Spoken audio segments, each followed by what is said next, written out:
These kids again. I've been teaching for over a decade. This is the worst class I've ever had. For this mock exam, I specifically picked a hard paper, just to give these kids whose minds are still on vacation a wake-up call. This kid has some good luck. Perfect on multiple choice. Perfect on fill in the blanks. This isn't luck anymore. It takes real skills. Exactly which genius is hiding in our little rundown school? Is it math rep Leo Lawrence? Or Jane Mason, aiming for top colleges? Alex Harper? The one sitting in the corner never raises his hand. Always strictly average, Alex Harper. How could this kid?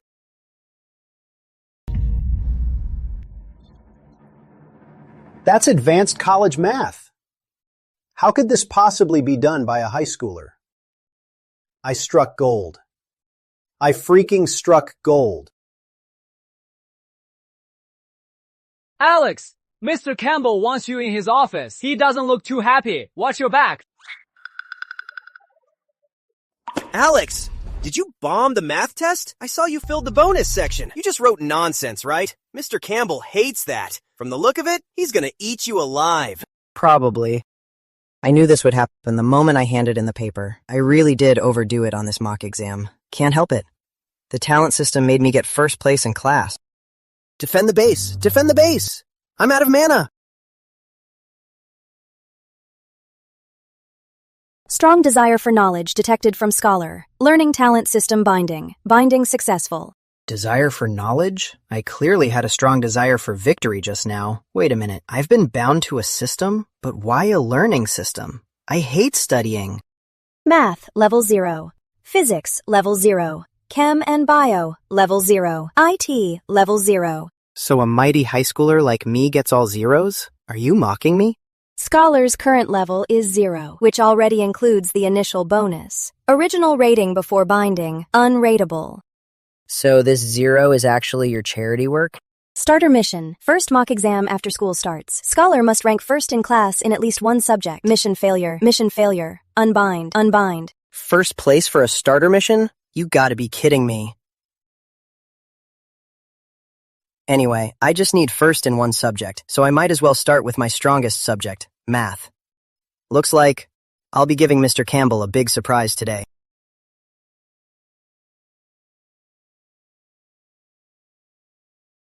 This proof transformation is brilliant. It's on a whole other level. Look at this bonus question. He used the Cauchy mean value theorem. This approach, I didn't even think of it when prepping. Mr. Campbell, are you sure this kid is really a student at our school? And not a spy from the top school next door? Mr. Warren, I've been teaching my whole life, and I've never seen a student like this. You gotta believe me, Mr. Warren.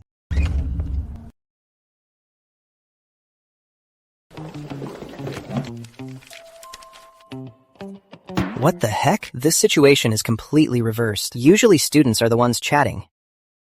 And when a teacher walks in, everyone shuts up and acts busy. Why are the teachers acting for me today? Alex, here. Come over here. Give him some room. Stop interrogating him like a suspect. You'll scare my star pupil.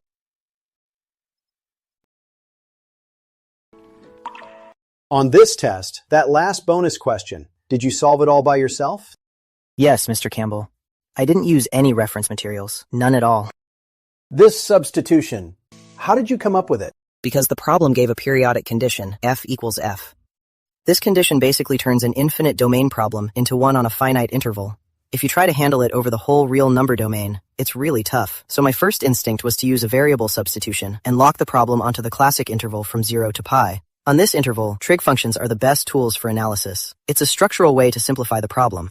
Very clear explanation, solid logic. This kind of ease with math concepts, being able to use them so naturally, you definitely can't fake this by memorizing. What about here?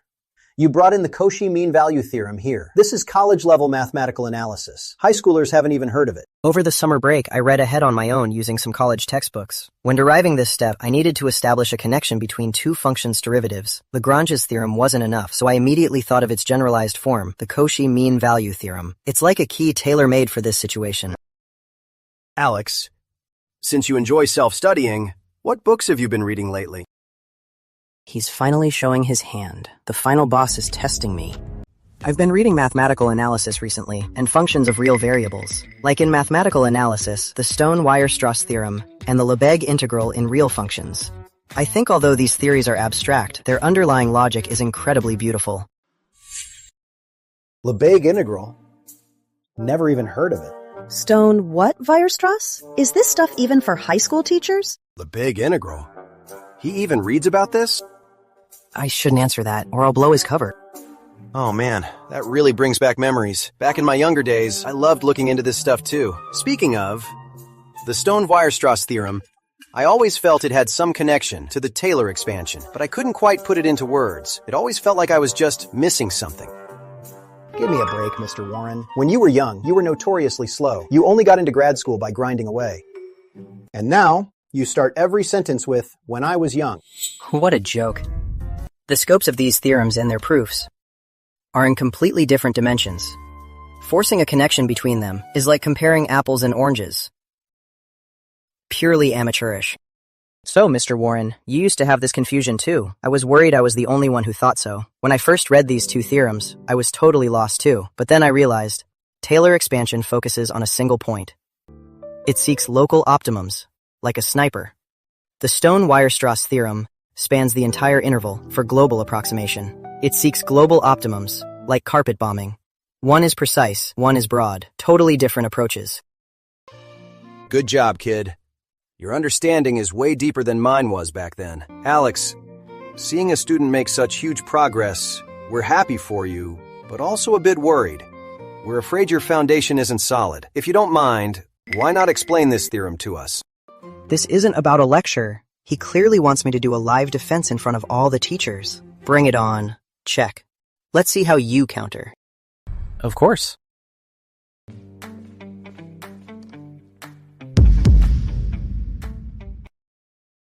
Let's first take a look at the core of the Stone-Weierstrass theorem. The essence of this line of symbols describes a limit of approximation. It's basically saying that for any continuous function on a closed interval, no matter how weird or jagged its graph might be, as long as you give me an error margin, even if that error is smaller than an atomic nucleus, I can always find a polynomial made up of powers of x, where the maximum deviation from the original function is less than that given error. To prove this conclusion, Russian mathematician Bernstein proposed this expression. Its underlying logic comes from a completely different field, probability theory. This is a typical binomial distribution. We can think of it as a game. Flip an unfair coin n times. The probability of getting heads each time is x. Out of all n flips, the probability of getting exactly k heads is exactly this formula. Look, everyone, this binomial distribution formula.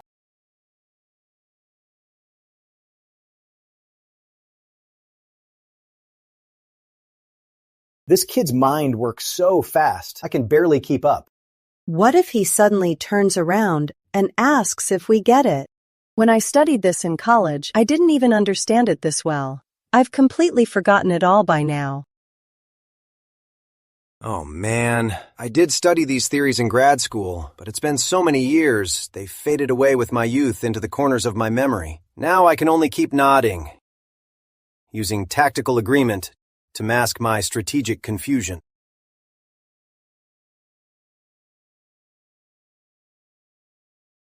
Why do I feel like they don't get it at all? Whatever, I'll just keep going. Of course, polynomials are just one approach. We can absolutely use trig functions to do the exact same thing. That's the core of Fourier analysis. Any periodic functions satisfying the Dirichlet conditions can be expanded into a series of superimposed sine and cosine waves. Mr. Warren, Mr. Campbell, and teachers, this last part is actually an interpretation I just came up with. I'm not sure if it's right. We can take all continuous functions defined on an interval as an infinite dimensional vector space, and all polynomial functions would form a subspace. So the Stone-Weierstrass theorem is basically saying that this polynomial subspace in the continuous function space. I haven't seen this explanation in any textbooks or references, so I'd like to get your thoughts on it. Checkmate. Let's see how you handle this. Right. Alex explained it very well. Your understanding is quite profound, especially the idea of connecting the continuous function space with the polynomial subspace. It's very inspiring. This kind of analogous thinking from different disciplinary perspectives in itself represents a very high level of academic literacy. This kind of ambiguous, high-level, inspiring evaluation not only shows my broad vision, but also cleverly avoids judging the specific correctness of the theory. What if this idea was really just proposed by a top mathematician? Where would I put this old face? And if it's wrong, I wouldn't know why either. Yes, very well explained. Absolutely brilliant. I was completely mesmerized. What an eye-opener. This kind of analogous thinking is indeed very interesting. Recently, in open courses and papers, I've also come across some concepts of density and functional analysis. I feel like this theorem's geometric interpretation shares a remarkably similar logic. For example, orthogonal bases in a Hilbert space. Functional analysis? Hilbert space?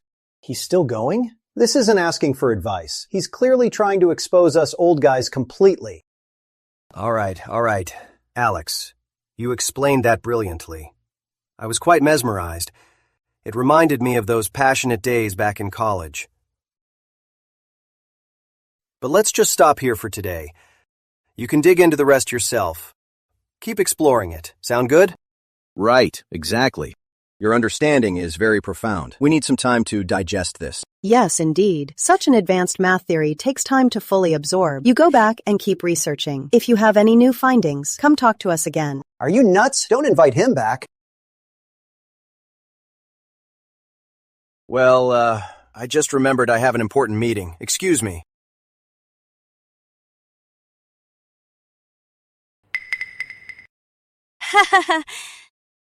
Even Mr. Warren was stumped by him. Weren't we also just completely lost and pretending to understand? I'm 200% sure that perfect score Alex truly earned it.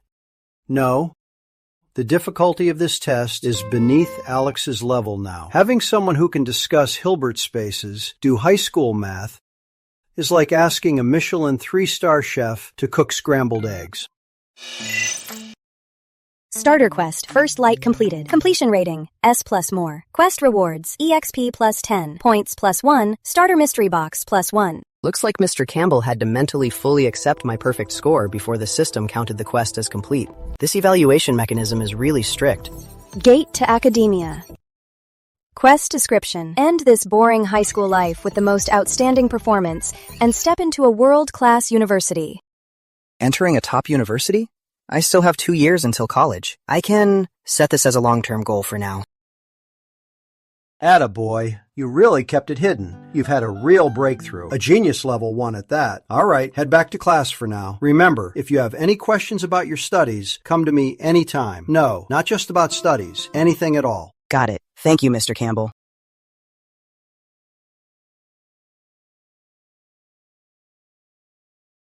So, how did it go? What did Mr. Campbell want? Did you get caught cheating on the monthly exam? Let me tell you, next time you copy homework, find someone reliable. Don't always copy off the top students. It's too obvious. No, I did so well that I scared the teachers. They called me over to confirm. You're really full of it. Shh. All right. If you don't want to tell me, don't. I won't ask anymore. Scared the teachers because you did so well? Why don't you say you proved Goldbach's conjecture, and the Department of Education sent a jet overnight to take you to the Academy of Sciences? Classic Alex. His bragging skills are top-notch. It's hard to explain, and there's no need to. In their eyes, the stereotype of me being a bad student won't change just because I say so. Whatever. I've got the talent system now anyway. Class is starting. Stand up! Good morning, Miss Lane. Good morning, class. Please sit down. Well, Alex. During the break, I heard other teachers say you got a perfect score in math and even explained college theorems. Impressive. But flipping through books and spacing out in my class means you completely disrespect me. Think being good at math lets you act up in my class. A young person achieves a little and gets cocky. As a teacher, it is my duty to teach you a lesson and show you what it means to stay humble. I heard you did really well on your math exam, so you think English doesn't matter. Giving up on it. Let me remind you, the English exam is also worth 150 points. See that? Alex was just acting all cocky, said his test score scared the teachers. Now he is totally embarrassing himself. I get it now. What Miss Lane means is, you totally bombed your math test, yet you still have the nerve to ignore my English class. Are you just giving up completely? Brilliant. Simply brilliant. Absolutely savage. Alex! It seems the material in this textbook is way too easy for you. Since you finished reviewing it at 10 seconds a page, you must know this lesson inside and out. So why don't you go ahead and answer my question? Please, translate this sentence into Chinese. He's toast. Alex is totally screwed this time. Holy crap. She's really showing no mercy. This sentence drags on forever. It's ridiculously long. Flipping through the book, my vocabulary skyrocketed. I know every word on the board, but I haven't learned grammar. It's like having a top-tier set of Legos. I know every single piece, but I'm completely missing the instruction manual. Then I'll just say, if you don't get it, you'd better pay attention. I'll teach this punk to know his place. Stay calm. Don't panic. Even though I don't know grammar, the essence of English is still a logical language. Since it's logic, it can be modeled, treating every word and phrase as a variable or a constant, and treating grammar rules as the operators and functions connecting these variables. Then translating this sentence is equivalent to finding the optimal, logically consistent solution under a set of constraints. I will use math to solve this English problem. The controversial finding, the core subject, meaning a controversial finding, the which clause, means an increasing number of scientists believe this finding reflects A more than B. The third part, suggest that, is the core predicate. Its subject is the opening phrase, the controversial finding. The fourth part is an object clause, meaning men's brains are on average slightly larger than women's. 4 independent, clearly defined logical modules. Disassembly complete. Now it's time to assemble it. Exhaustive and logical testing. Combination A. Literal translation. The controversial finding, which more and more scientists believe, is more of a reflection of historical bias in research funding. No, that won't work. The subject is too disconnected. It's too clunky to read.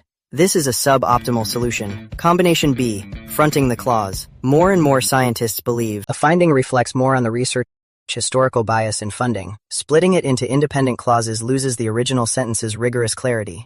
Not great either. Combo C. Chinese word order restructuring. The core message is a finding indicating something. The modifying info is that this finding is controversial. Following Chinese writing logic, establish the background first, then present the core conclusion. Okay, the optimal solution is ready. Ms. Lane, this sentence means that a controversial finding indicates the male brain is on average slightly larger than the females. However, more and more scientists argue that this finding reflects more on the historical bias in research funding, rather than there being any inherent biological differences between the sexes. Damn, he really went for it. Putting on a good act. Too bad it's definitely wrong. Miss Lane's gonna roast him. I get it. I completely get it. The translation isn't just right, it's brilliant. How could this be an impromptu translation by a high schooler? How is this possible? This translation is flawless. No, it is even beyond flawless. He didn't just rigidly do a literal translation based on the English syntax. Instead, he completely broke down the original structure and used the most authentic and fluent Chinese logic to perfectly restructure all the information. When I was prepping for this class, I spent a long time pondering over this sentence myself just to find a relatively satisfactory translation. But Alex, a student who was latently reading something else and zoning out in class, just looked at it for 3 seconds and came up with a version that is even better than my standard answer. Take a seat. Good thing this Lane didn't ask more grammar questions, or I would have been busted. I completely used my math brain to brute force that solution. It's a one-time cheat code. Damn, he sat down. Miss Lane actually let him sit down. What does this mean? It means he got the translation right. No way. There's absolutely no way. If Alex gets this right, I'll eat this English book right here. That's way beyond being a top student. He is an academic god.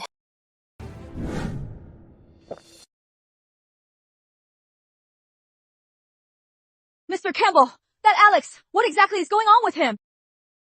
What is it, Miss Lane? You got a taste of it too? He almost gave me a heart attack. I tested him with a really tough sentence. He looked at it for a few seconds and gave a translation that is even better than the standard answer. No way. Alex had a breakthrough in English too? I thought this morning he only had a breakthrough in math. Could it be an all-around breakthrough? Then what about his other subjects? Could it be he's an all-around academic god?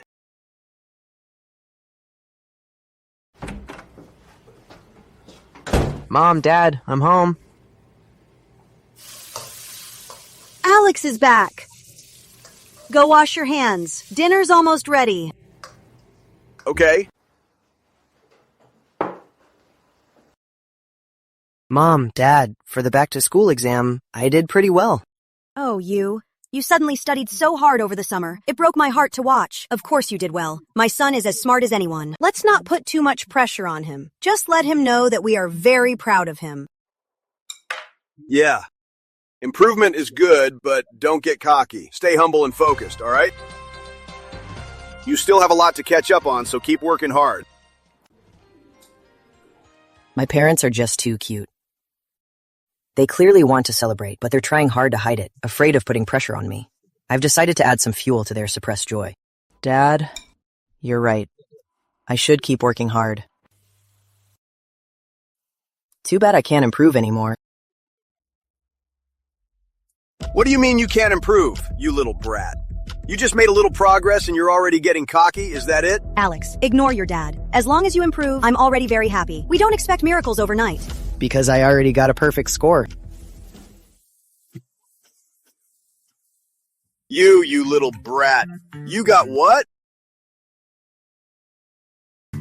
Son, don't play jokes on me like that. My heart can't take it.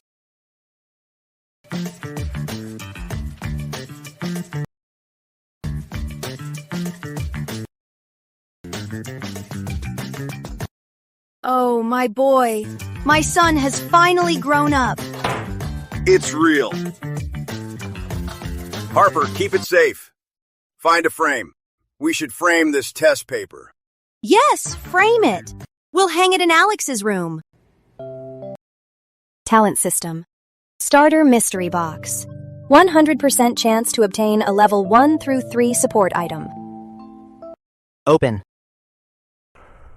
Congratulations, Scholar. Obtained 5 focus capsules. Focus capsules are consumables. Effects last for 1 hour. Cannot be paused. Cannot be interrupted. In this state, cognitive efficiency, information processing speed, logical linking ability will receive a massive temporary boost. Special reminder, focus capsules optimize the thought process. I see. I thought I would get photographic memory. Or a mind palace. Some god-tier skills. Basically, this thing is just a brain overclocking booster. It just changes me from knowing it but needing time to think, to knowing it and thinking fast. Using it for homework is a huge waste. Like using a cannon on a mosquito. No difference. For monthly exams? Overkill. For the entrance exams? That might be useful, but I probably won't need it. I'll just save it as a trump card.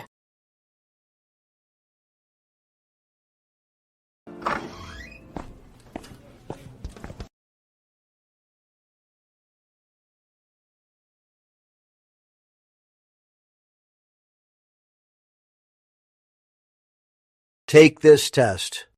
Give it your all. Do your best. So he wants to see my true strength and exactly how good I am?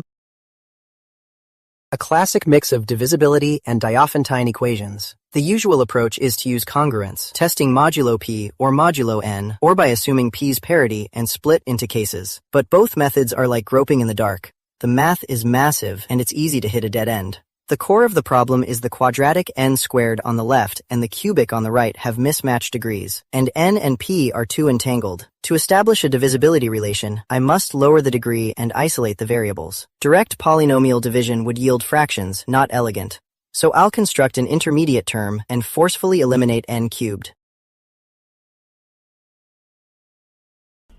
What's the point of this construction? I get it. I totally get it now. Because the left side divides the right, and it clearly divides n times itself. Subtracting the two equations, the initially complex divisibility instantly collapses. This one move completely cuts off the interference of n's higher degrees. It takes a chaotic cubic equation and reduces its dimension, making it a constraint analysis on P. A National Math Olympiad level problem has been with this incredible step directly simplified into a pure algebraic discussion. If the right side is 0, then p cubed equals np minus 1. Since p is a prime, p and p minus 1 are coprime, so p minus 1 equals 1, giving p equals 2. If the right side is not 0, we bound it with the absolute value inequality. He didn't use any obscure number theory theorems. With just one highly precise algebraic construction, he managed to defeat this national team level roadblock. This kid's talent is crazier than I thought. Oh, this is interesting. The test maker dug a massive trap here, specifically to trick those who just memorize formulas. Many people would assume, apply the AMGM inequality separately, then multiply them to get the original expression greater than or equal to 9. It seems correct, but the flaw here is that it assumes both inequalities can hold equality simultaneously. It's not logically sound. In a competition, you'd lose points, or even get a 0. I can't even be bothered to use the Cauchy-Schwarz inequality. That kind of precision key, though highly efficient, isn't brute force or beautiful enough. I'll choose the most primitive method that truly shows the problem's essence, expansion. The ultimate simplicity, returning to the basics. It's the most primitive method. He didn't use any advanced inequalities. He simply took a middle school concept of full expansion and combined it with the most basic high school AMGM inequality. Yet he manages to simplify the complex and strike right at the core like a true grandmaster. If the first problem was a sudden stroke of genius, then this one shows absolute mastery of ultimate simplicity. This is last year's official National Math Olympiad paper. It's the test used to select the national training team. Riverdale High, a regular high school that isn't even a top city school. Our best competition record ever was just 8 years ago, a state first prize. In recent years, the best we did was a state second prize. What's wrong, Mr. Blue? But now, I'm watching my own student, a student who has never received any competition training, use an almost savage method, a brutal, unreasonable way to solve this paper. This shows his talent is so powerful that he can ignore tricks and routines. He's using the purest math logic and calculation skills to completely crush the problems. A genius, a true genius. I've been teaching for so many years, and I've never seen a student like this. Alex, you should enter the math competition. Mr. Blue, I haven't finished yet. You don't need to finish it. You're more than qualified. Tomorrow is the final day to register for the city math competition. We must seize this chance. The talent system's main quest is entering a top-tier university. If I join the competition, I won't have time for other subjects. It might not be worth it. Will this take a lot of time? I'm afraid it'll take time away from my other subjects. If you get a state first prize, you'll be eligible to apply for Summit and Prestige's special programs. Your college entrance exam requirement will be lowered significantly. If you can go even further, rank in the top few in the state, make the state team, and represent our state at nationals, the top 60 can even get direct admission to Summit and Prestige. No entrance exams needed. Direct admission to Summit and Prestige. Given our school's track record, aiming for the national team is a stretch. My goal is a state second prize. Or maybe even a first prize. Even so, it would still be the most shining achievement on your resume. Of course, there are risks. If you put in a lot of time but fail to get a good rank, the time you wasted is on you to make up for. This is a shortcut for geniuses and a trap for ordinary folks. The system quest is to end my dull high school life with top honors. It suddenly clicked. The entrance exam is safe, but I'd have to wait till senior year. This competition is a huge gamble. If I win, I can secure my ticket to a top university as a junior, cutting down the quest time. The system rating will be higher too. This path is basically tailor-made for me. I understand, Mr. Blue. I want to participate, but since it's such a big deal, I'd like to discuss it with my family first. All right, it's settled then. Mr. Campbell, the light's broken. Watch your step. Oh, okay. Seems his family isn't very well off. A kid from this kind of background having such a gift is even more rare. I just came to pay a visit. Honey, stop watching TV. Mr. Campbell is here. Oh my, you didn't have to bring anything. You're too kind. Have a seat, Mr. Campbell. I'll go slice some fruit. A sudden visit from a teacher usually means bad news. What trouble did this boy get into? But a mother knows her son best. If he really caused trouble, he wouldn't be this calm.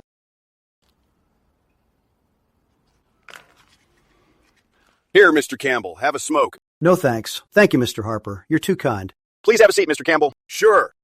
You do technical work, Mr. Harper? Not really. I just do manual labor. Just getting by at the hardware factory. Working with lathes all day, always covered in grease. You're being too modest, Mr. Harper. I see on your bookshelf you have quite a few technical books. These days, those who can focus on mastering a craft are the ones with real skills. That's ancient history. Everything's automated at the factory now. Our generation really suffered from a lack of education. The best we can do is workshop manager. So I'm just hoping Alex can get a good education and work in an air-conditioned office someday. Not like me, sweating all summer and covered in grease all winter. Although his parents aren't highly educated, they have had formal vocational training. Families like this are usually logical and reasonable. This will make communicating much easier. Speaking of his studies, the reason I'm here today is to discuss Alex's future. I found out that Alex is extremely gifted in math. I suggest letting him try an alternative path. Mr. Campbell, this math Olympiad, I heard it's not like how it used to be. It doesn't give extra points for college anymore, right? Besides, doesn't it cost a fortune for tutoring? Yes, Mr. Campbell. The accountant at my factory said her son a few years ago did some physics competition. He went to Maple City every week. Travel and lodging alone cost tens of thousands of dollars. They got nothing out of it in the end, and his college exam scores even dropped. Your concerns are absolutely valid. If he were an average student, I would never encourage this path. But Alex is a special case. This is a highly difficult competition paper. Alex, without any prior training, not only got everything right, but the methods he used were even more brilliant than the standard answers. Mr. Campbell, you're not just pulling our leg, right? I mean, he's never been dumb, but he was always average in class. He has been more disciplined lately, but how'd he suddenly become a genius? Neither of us are good at math. Did two negatives make a positive? As for your second concern, money. The state Olympiad starts soon. It's too late for outside tutoring anyway, and with Alex's current level, self-study is more than enough. The school has already promised to cover all fees and materials. Since it's completely free, there's really no big risk. Why don't we let him try? Alex, don't just eat. This is your business. What do you think? If this competition goes south, it'll mess up your college exam prep. Our family isn't rich. We can't afford to mess around. I think I have what it takes. I want to give it a try. All right, son. Since you've made up your mind, your mom and I support you. Forget about the college exams. As long as it's the right path, just go for it. Even if you mess up, even if we go completely broke, we won't let you starve. It's the final deadline for the state math Olympiad. My heart was in my throat. I was terrified something would go wrong.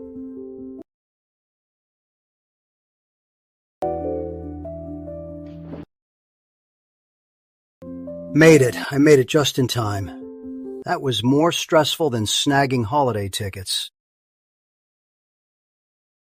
Mr. Warren, Alex is officially registered. Good, that's great. Get the students from the math team together. 3 p.m., third floor conference room in the admin building. I'll give them a pre-competition pep talk.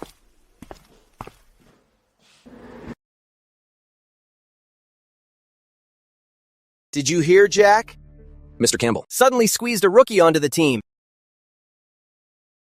A rookie? Isn't that a good thing? I can't believe our school actually got 4 people to compete. The more the merrier. Well, sure, it's merrier, but the timing is all wrong. I heard he's from grade 11, class 3. His name's Alex. Got a perfect score on the placement test. Now Mr. Campbell treats him like gold. A perfect score is pretty impressive. I remember that test. The last question was insane. I'm not denying his basics are solid, but Jack, you know this. School exams and math competitions are completely different beasts. Those number theory and combinatorics tricks takes at least 6 months to grasp. And the state Olympiad is only 3 days away. Mr. Campbell bringing him in now, isn't that just setting him up to fail? For a rookie who's never done a math competition, sitting in the exam room staring blankly at the test for 3 hours, that kind of defeat can completely crush a person's confidence. Our team is already the underdog. If we add another person getting a 0 or a low score, the guys at Central High will just mock us again for being professional losers. If Mr. Campbell arranged it, he must have his reasons. Let's just try to help him out.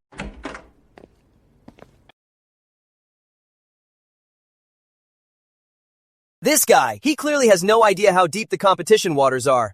I isolated myself for half a year doing problems. He barely touched 2 books and dared to crash the party. Isn't he just serving himself up on a silver platter?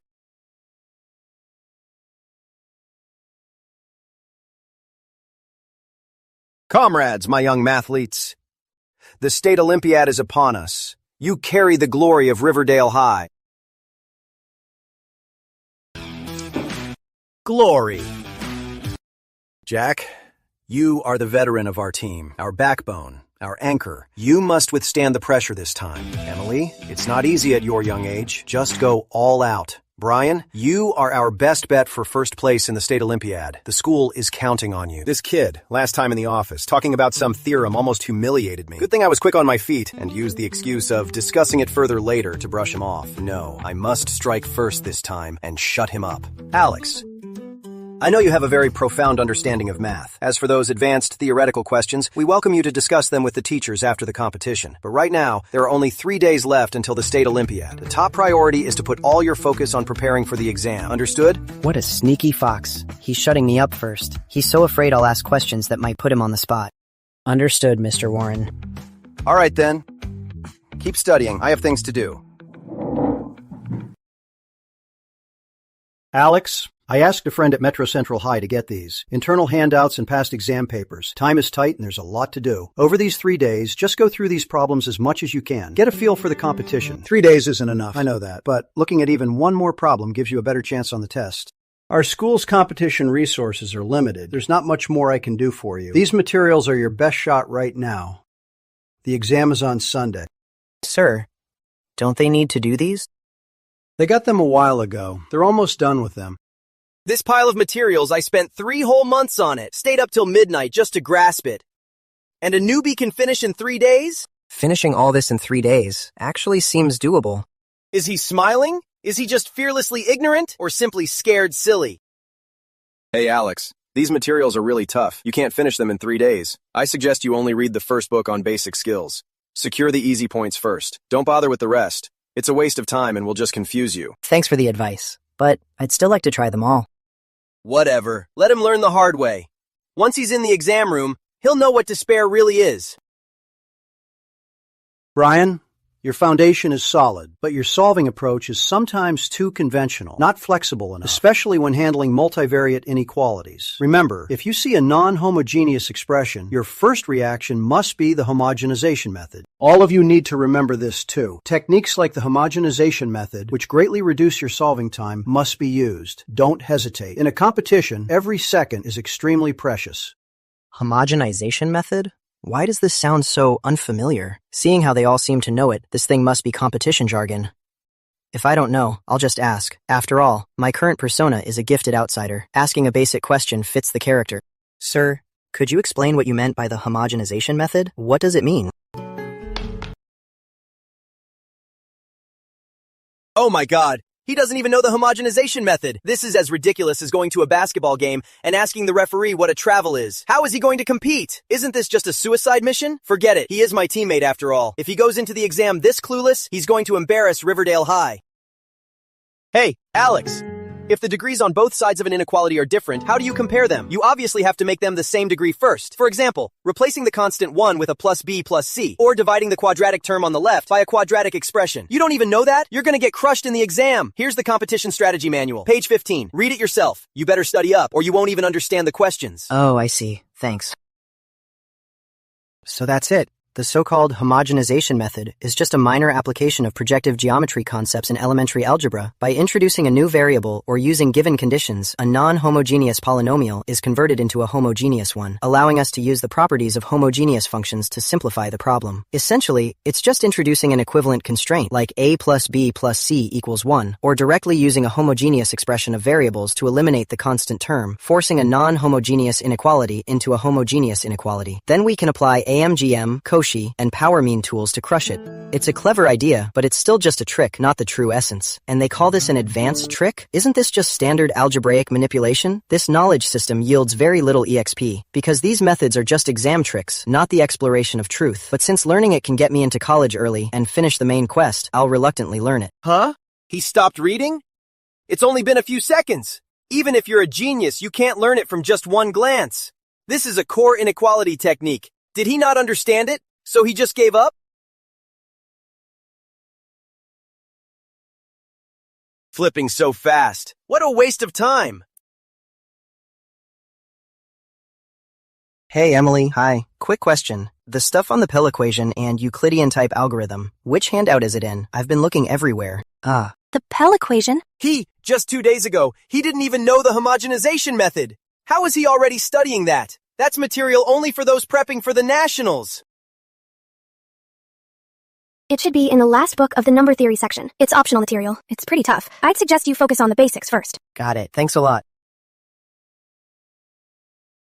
You've got a good memory.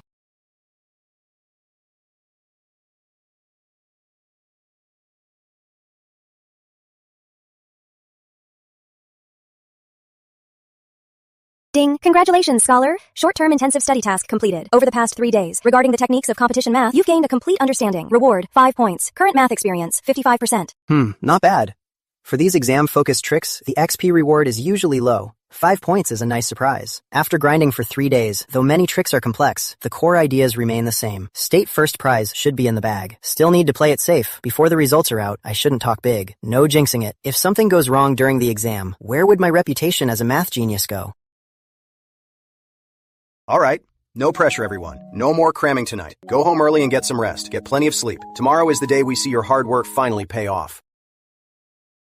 Hey, Alex! Yeah. Don't stress tomorrow. Don't leave it blank even if stuck. Write down formulas. Copy down the given conditions. You might get some partial credit. It's a valid strategy. This captain is a bit arrogant, but he's pretty responsible. Okay, got it. Thanks. I doubt there's anything on this test that I wouldn't know how to solve. For this combinatorics problem, I think using the inclusion-exclusion principle is the clearest approach. The calculation is a bit heavy, but it's less prone to errors. Jack, what do you think? Inclusion-exclusion is safe, but it takes too many steps. Time is tight in competitions. One mistake and you lose it all. I prefer using generating functions to build a model and find the coefficient directly. It requires more abstract thinking, but once the model is right, it's a total game changer. Generating functions. That's way too hard. I just don't feel confident using them. Inclusion-exclusion is like a shovel. Using generating functions is like an engineer's calculator. But the essence of this problem is a typical permutation group coloring problem. Using Burnside's lemma, you get the answer in 3 lines. They're arguing over shovels and calculators, while I can just use an excavator. Forget it. The exam is about to start. Messing with their train of thought now isn't a good idea. Typical. Still spacing out. Probably has no clue what we're saying. Makes sense. He's only done this for 3 days. He'd be lucky to understand the questions.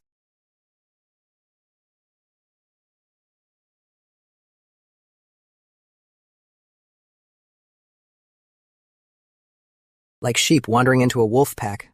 This whole setup is definitely a bit intimidating. Brian, what a coincidence. Raymond, you just got here too? This time, can you get first prize? I've prepared for almost a year. Aiming for first prize shouldn't be a problem. Oh, so confident. I remember in the tutoring class, your best mock exam score was only 15th place. What? After going back, did you get some expert advice? Making leaps and bounds? Huh? And this guy. He's competing too? Seems pretty confident. Didn't even bring any review materials. He's on our team. He's fully prepared, so he doesn't need to bring any notes. What? You got a problem with that? Brian, I'm not trying to lecture you, and though we go to different schools, we were classmates in the tutoring program. What kind of team leader are you? Bringing someone this out of it to an event like this? If he has a mental breakdown during the exam, it'll ruin the atmosphere for everyone. You know how it is. For a state math Olympiad level exam, the last thing you want is someone sitting next to you, scratching their head, sighing, or even giving up halfway. I'm not targeting anyone in particular. I'm just thinking about the exam environment for all of us. Whatever. You're from an ordinary high school. so I understand your struggles. It's not easy to scrape together a team. I wish you all good luck. Behind extreme arrogance often lies extreme anxiety. People like him constantly need to prove they're better, even if it means using such shameful tactics. We're about to head in. Arguing with him is beneath us. Raymond, you're crossing the line. Brian, we're about to head into the exam. No need to waste your energy on someone like him. It's not worth it. Alex, how can you be so calm? You saw them too. Those guys, they look down on everyone else. I already talked big just now, but if I can't back it up, it won't just be your reputation on the line. It's the reputation of Riverdale High. Why didn't you even bring a book? You could at least pretend to study. Do you even know how important this competition is? To me and to our school? I thought even if I was at Riverdale, I could still prove I'm as good as Central High's kids. But now, just please don't drag down Riverdale High's name. Even if you don't know how to solve it, just write solution. Write down some formulas. Don't let us actually become a joke to those guys. Don't worry. I won't embarrass you. Okay, all right then, as long as you know what you're doing. Flaunting your so-called expertise, belittling others to ease your anxiety. Interesting. I'll show you all what real talent looks like. Attention everyone, quiet down. Now, I will announce the testing zones for each school. Teachers leading the teams, please organize your students and take your seats in order. Zone A, rows 1 through 5, Prime Academy. Zone B, rows 6 through 10, Ocean View High. Zone C, Prime Academy 2. Zone D, Warm Springs High. Zone E, rows 18 to 22, Prime Academy 14, Jasper High, and Lakeview High. Students from these 3 schools, find a seat on your own. Lastly, for the other schools that haven't been called, go to Zone G, the last few rows. Sit wherever you like. Good luck, Brian. Can't wait to see you win state.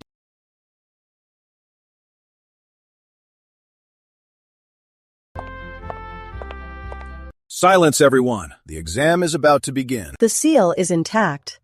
Now, I will open it in front of everyone.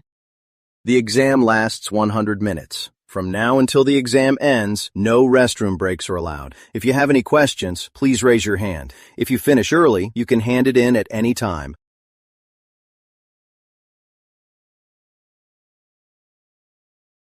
The war has begun.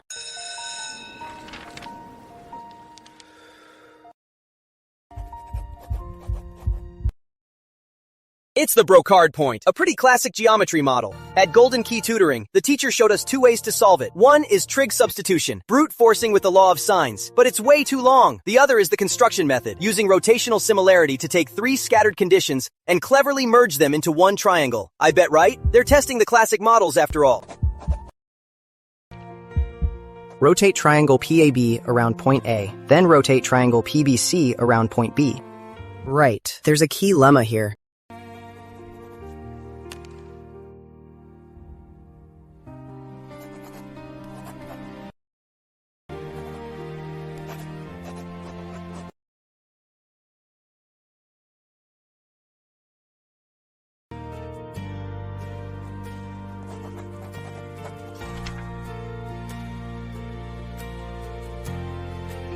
Oh, an existence proof in combinatorics. I think I've seen this before. In that class at Golden Key Tutoring, the teacher mentioned something called the Lova's local lemma. He said the proof was super complicated, so we didn't need to master it. But we had to memorize the conclusion and just apply it to similar problems. It's specifically for solving this kind of problem. The ultimate weapon. I even guessed the final question right. A state first prize is in the bag.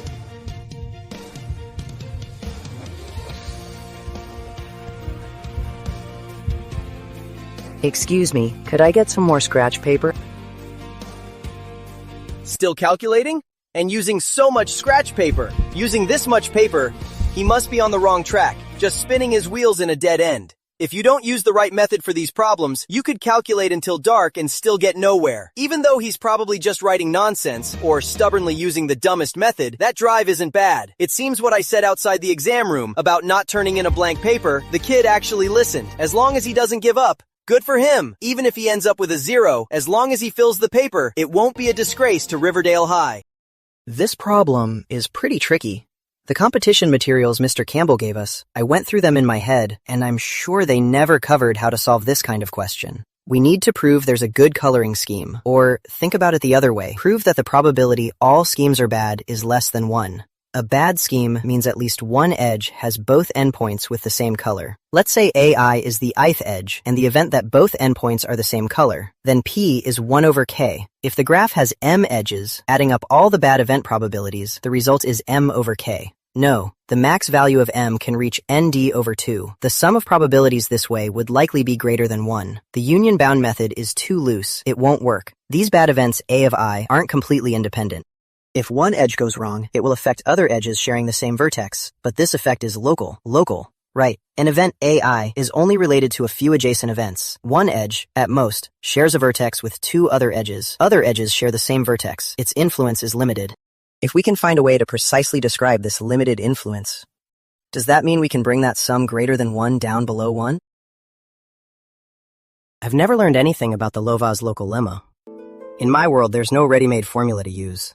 What I have to do is start from the most basic probability axioms, work it out myself, and build a bridge to the answer. Suppose we assign each bad event A small a weight x minutes I between 0 and 1. If we can prove the probability of each event AI happening are all less than a value determined by itself and the weights of all its neighbors, the calculations are overwhelming. My brain can barely keep up. Only 30 minutes left. Time's really tight. Wait, focus capsule. If I get stuck here, my shot at the state first prize is pretty much gone. If I lose that as my ticket, my chance to qualify for the National Math Olympiad will be lost. A whole year wasted. That's way too much. System. Use focus capsule.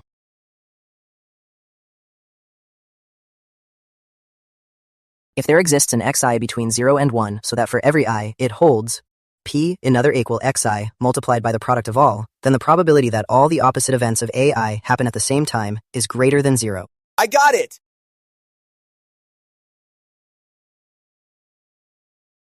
Only 10 minutes left. I just finished the proof. I haven't even copied it to the answer sheet yet. They should all be right.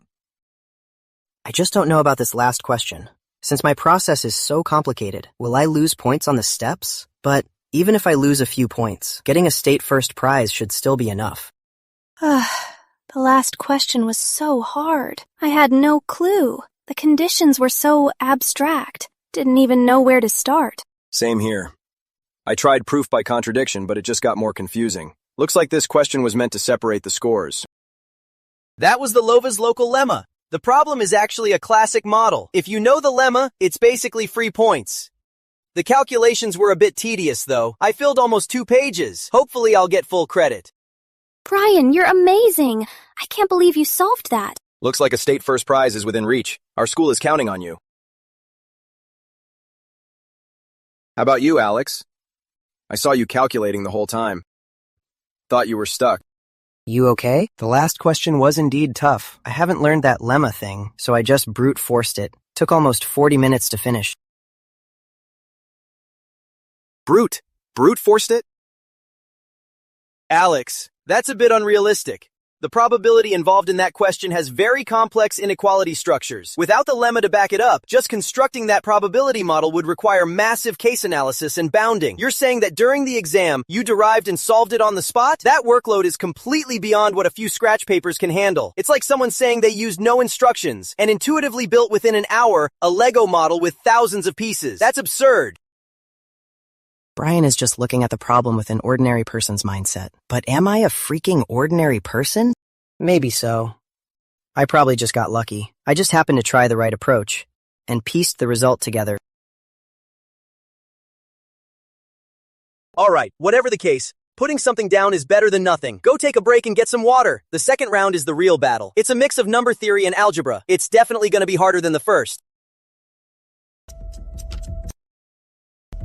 Number theory, and it's combined with polynomials, an abstract algebra problem. This is exactly my weakest area. This conclusion looks familiar. I vaguely remember it from Golden Key in some corner of a handout from the tutoring class. It's like an inconspicuous theorem that I just completely overlooked. What was it? What exactly was it? Right, in the finite field ZP, if an n-degree polynomial fx has k roots and n is less than k, then I'm so close, yet so far. This theorem, I have no idea about it either. Mr. Campbell's materials don't cover this part at all. If you don't get the theory, just go back to the definition. There are k solutions. What does that mean? It means you can set up k equations. Why am I trying to solve it as a number theory problem? Isn't this basically a linear algebra problem?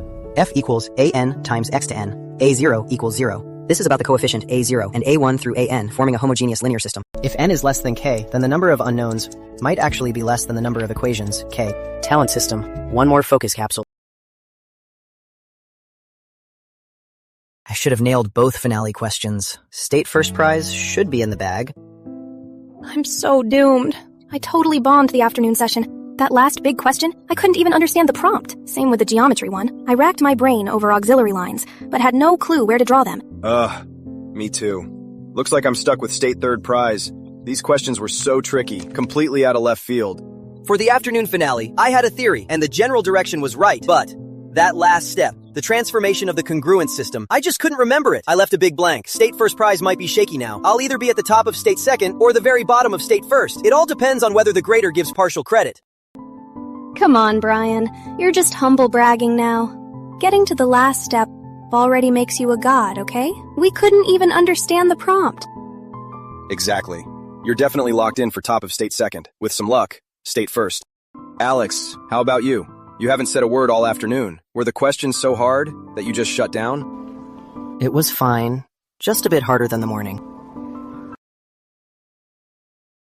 Dude, you call that a bit? I feel like the difficulty level just evolved into a whole new species, okay? Don't be discouraged. It's always like this the first time, as long as you didn't hand in a blank sheet. Oh, right. Did you write anything for that last question? Yeah, I finished it. I think I solved it completely. The process was just a bit long, used up several sheets of scratch paper. I just wonder if the grader will think my handwriting is too messy. Wow, Alex, your mindset is great. Making deadpan jokes right after the exam. Guess it didn't crush you. Way to go, man! You listen well. I told you yesterday, fill it out even if you're stuck, and you really did. That's the way. That's the right attitude. Right or wrong, gotta show them who's boss. What if the grader gives you some effort points? Never mind. If I tell them I used linear algebra for number theory, they'd think I've lost it. Yeah, you're right. Confidence is key. The questions this year were pretty well balanced overall. Yeah, especially the two final questions. They really separate the best. Those who solve them are mostly from the top high schools, bright kids who train year-round. I just finished grading a paper from Prime Academy. That Raymond kid, his solution was textbook. You can tell he was trained by a top-tier coach at his school. His steps for the first final question could be used as the answer key. It's a pity about the second test. He made a slight error on the last step. I took off 2 points, but his total score is still the highest I've seen so far. It's Prime Academy. No surprise there. The best math competition program in the state. Every year, for the state team spots, their school alone takes at least a quarter of them. Ms. Lane? What's wrong? Did you find an interesting solution? Mrs. Harper, come take a look at this paper.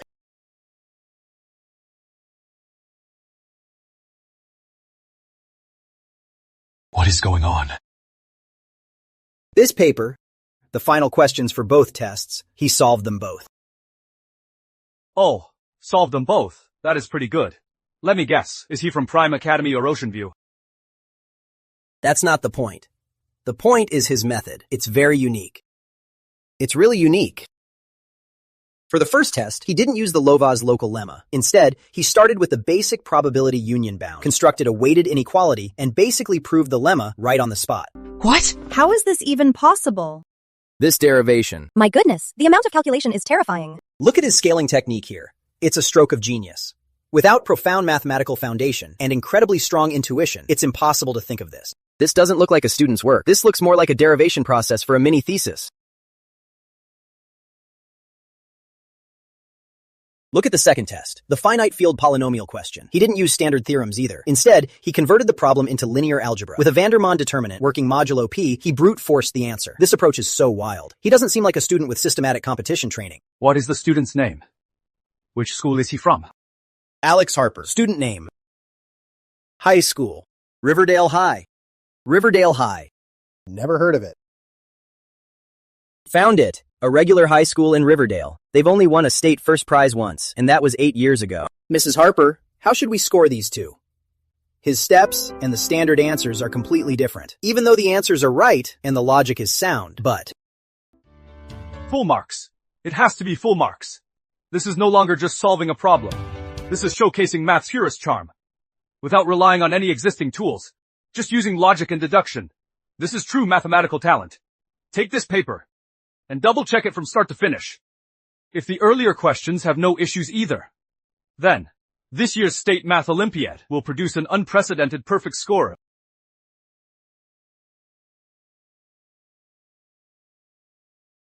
The results are out. Coming. The exciting moment of truth.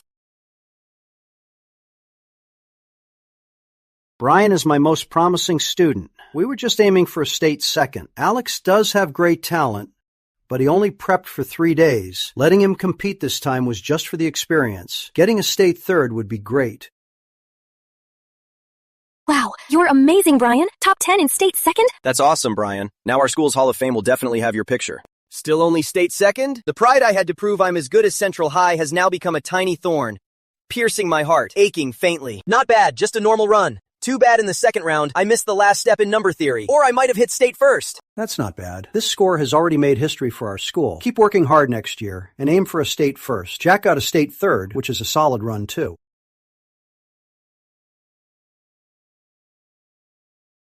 Guess I was just along for the ride. Alex didn't win either. This is really a heavy blow to me. I've seen his talent with my own eyes. With his ability, winning a prize shouldn't be a problem. I vouch for him to the dean to get him in. If he doesn't even get a consolation prize, it'll be so embarrassing. Alex, don't be too sad. One failure means nothing. Competitions like the State Olympiad have a lot of unpredictability. You had too little time to prepare. It's normal not to get a good result. Work hard for the next year. With your talent, I believe next year you'll definitely get a good rank. Did I really not win anything? That makes no sense. Did my solution method not get a single point? But the answer I got should be correct. Alex, since you didn't place, it means your solution must have had some issues. After an exam, you should learn to reflect, figure out your mistakes, and do better next time. In your studies, you need to be humble. You can't always think you're right. I knew it. Miracles don't happen easily. Competitions are just brutal. Talent alone isn't enough.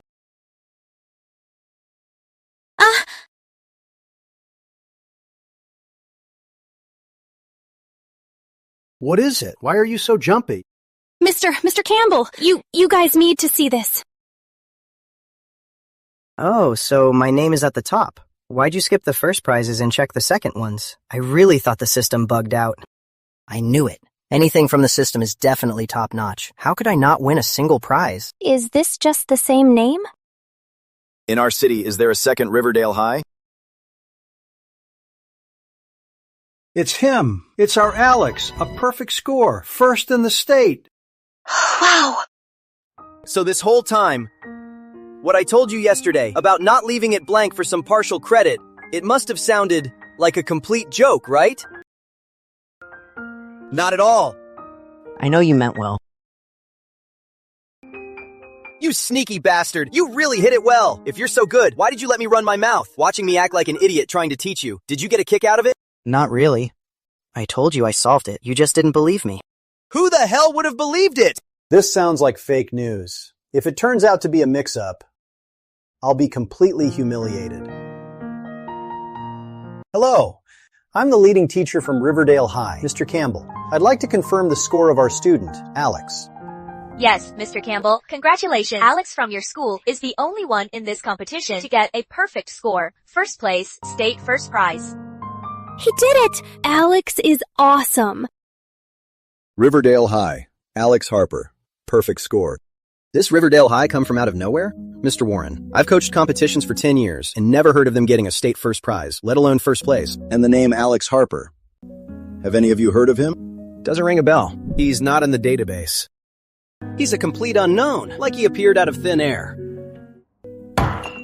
Alex Harper, such a genius prospect, actually ended up at Riverdale High? What is the admissions office even doing? We give you so much funding every year to scout talent across the state. And this is the result you bring back? Huh? Principal, it's not our fault. Alex's entrance exam scores were nothing special. After getting into Riverdale High, he flew under the radar his freshman year. How could we have noticed him? Word is, it was only in the new semester, during the first monthly exam, that he suddenly broke out. What about now? Is it too late to poach him? Principal, Poaching him now might not be a good idea. He's already first in the state. He'll definitely be in the National Math Olympiad next. If we try to poach him now, even if we succeed, other top schools will say State Experimental School is just stealing their thunder. Useless. You're all a bunch of useless fools. Your information gathering is pathetic. Cast a wider net from now on. Don't let this happen again. What the heck? What is going on? This aesthetic is just... It looks exactly like the banner at the new Lucky Mart next door. Oh boy, this aesthetic. A song you'd normally hear at a grand opening or a country wedding is the track they went with. It is blasting at max volume across our solemn campus on an endless loop.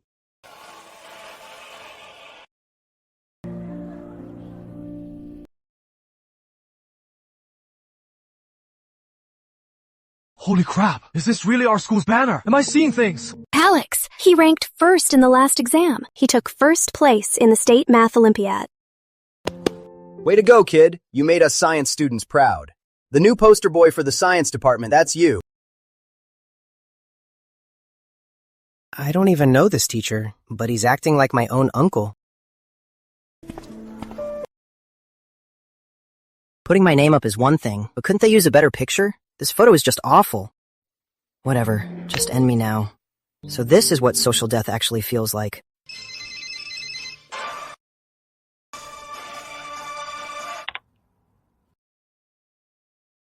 Did you all see it? The banner outside. We saw it. We saw it. Principal Warren, it's very festive. Mr. Warren, what do you think? Brilliant, Principal.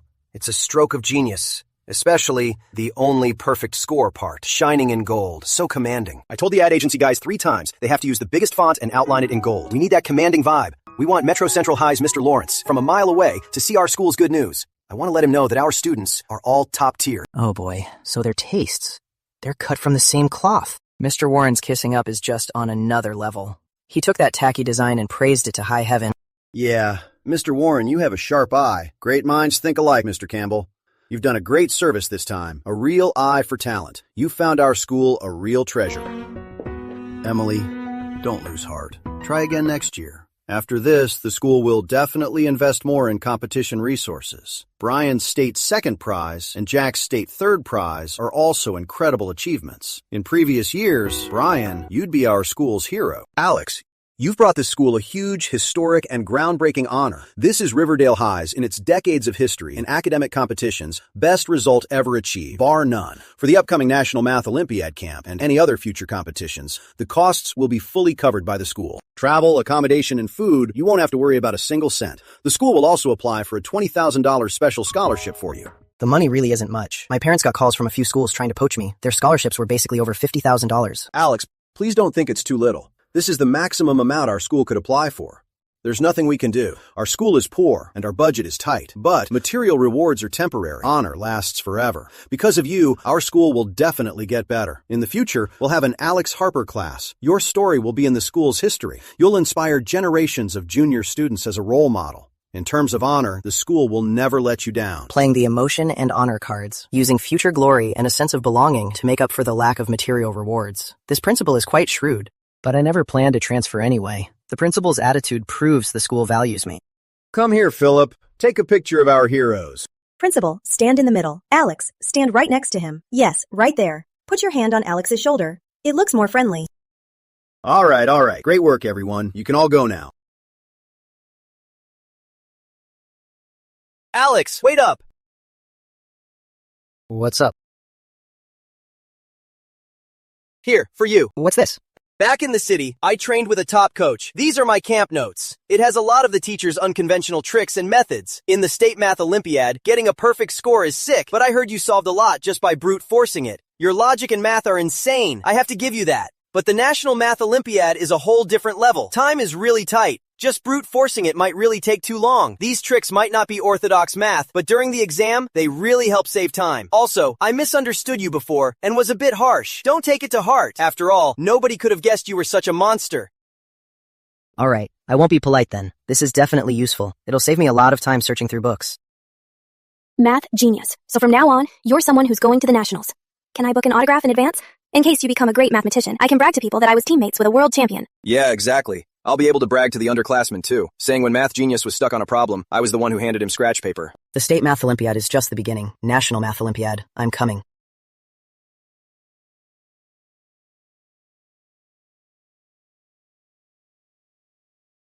Alex, in the flesh! Let me get some of that good luck. Alex, look at me. Bless me so I pass my math test. Alex, my brother! Please let me rub your head. Bless me to pass my physics test. What the? Get off me, weirdo.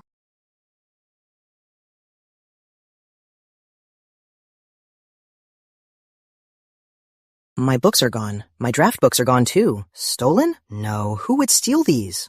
Just ordinary books and workbooks.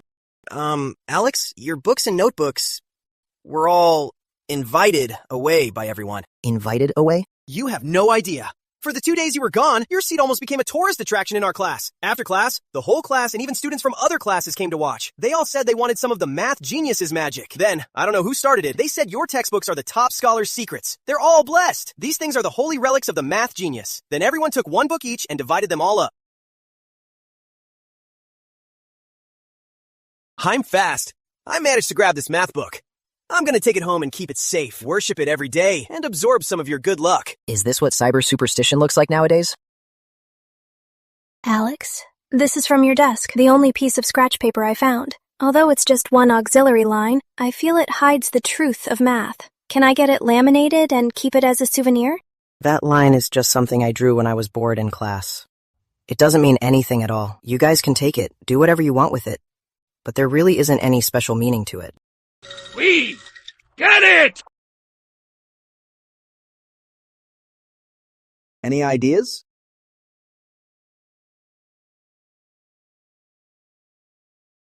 A perfect example of playing dead as a group. I really want to call on Alex to show these kids what next-level dominance is, but reason tells me I shouldn't. The goal of this class is to teach the rest of you. Alex doesn't need to listen to this anymore. This question is way too easy for him. Let's not waste his time. I'll explain it to the rest of you.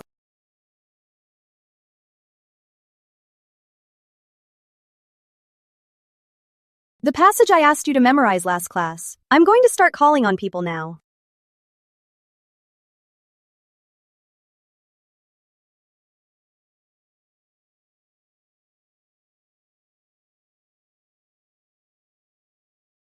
Everyone in class understood the deep meaning behind her look. You're heading to the national competition. You're destined for greater things. While we're stuck in this college prep grind, we shouldn't waste your precious time. 3 days later. This environment of crazy worship has really started to mess with my studying. It's time to leave.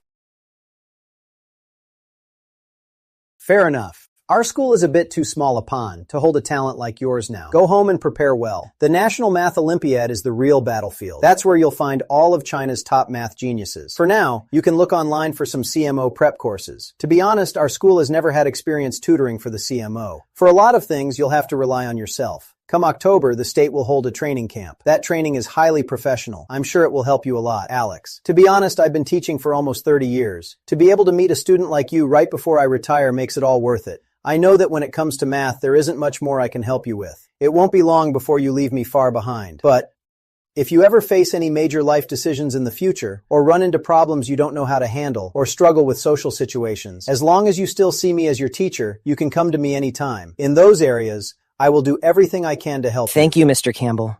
I'll remember that. This is everything I scavenged from the Golden Key Tutoring Center. A whole huge box. It's all yours now. This much? You won me over at the state level. You can't lose the National Math Olympiad. These are all real exam papers. Perfect for practice. All right, thanks. Because some of the knowledge overlapped with my old books, I only skimmed the parts I hadn't learned. Finished it all in 2 days. At the state competition, for the final 2 big questions, I basically relied on the focus capsule's overpowered buff to manually derive existing theorems on the spot. If I didn't have that cheat, I wouldn't have finished in time. If I hadn't solved those 2 questions, forget about first prize. Getting second prize would be lucky. If I wanted to use math competitions to get into a top university, I'd have to wait a whole year. And if that happened, completing the main quest in senior year would give me a low talent system rating. Thinking about it now is a bit scary. Knowledge is the most reliable weapon. Cheats are nice, but I can't just rely on them. As of right now, in high school math competitions, I don't have any knowledge blind spots left. algebra, geometry, number theory, combinatorics. The entire knowledge base of these 4 major modules has been constructed in my mind into a clear and sturdy palace. I've cleared the starter village. It's time to explore a much bigger world. Systematically studying college math. The foundation of high school math is already incredibly solid. It's time to build a grander structure on it. But the conventional learning path obviously doesn't suit me. I need a highly targeted approach to studying. If I don't get a concept, I can just search online for the exact answer. So, I should get a phone. Other high schoolers let phones ruin their grades, but I'll use a phone to improve my grades. Plus, at the National Math Olympiad camp, I'll be away for a month, so I really need a way to communicate. That $20,000 prize is finally going to come in handy. Hello, I'll take this one. Great eye, handsome. But we also have the latest flagship model here. The camera is amazing. Look at this one for $12,000. It's perfect for shooting the moon. No thanks, just this one. My phone needs are very simple. Internet, calls, and no lag. The only use for the camera is probably scanning QR codes, or at most, taking pictures of the blackboard. Ouch, that hurts. Even though I'm not short on cash now, this is still the first time I'm making a big purchase with my own money. Hello, Mr. Campbell. It's Alex. Alex, what's up? Did you run into a tough problem? Not really. Those high school competition materials you gave me, I've pretty much finished them. All of them? Even the new training camp internal handouts I sent you? Mr. Campbell sounds like someone stepped on his tail. Yeah, I finished them. The multiple proofs for some theorems were pretty interesting.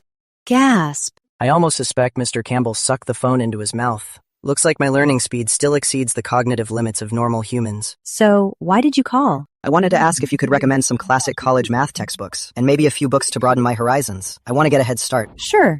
Hang on a sec. I'll make you a reading list. Mathematical Analysis, Calculus course. What is mathematics?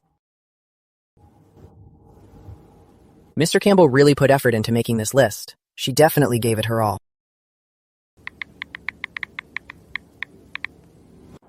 Complex analysis sounds fancier than real analysis. Add to cart. Ordinary differential equations. The name alone sounds impressive. Add to cart. Point set topology notes. Topology sounds super profound. Bye.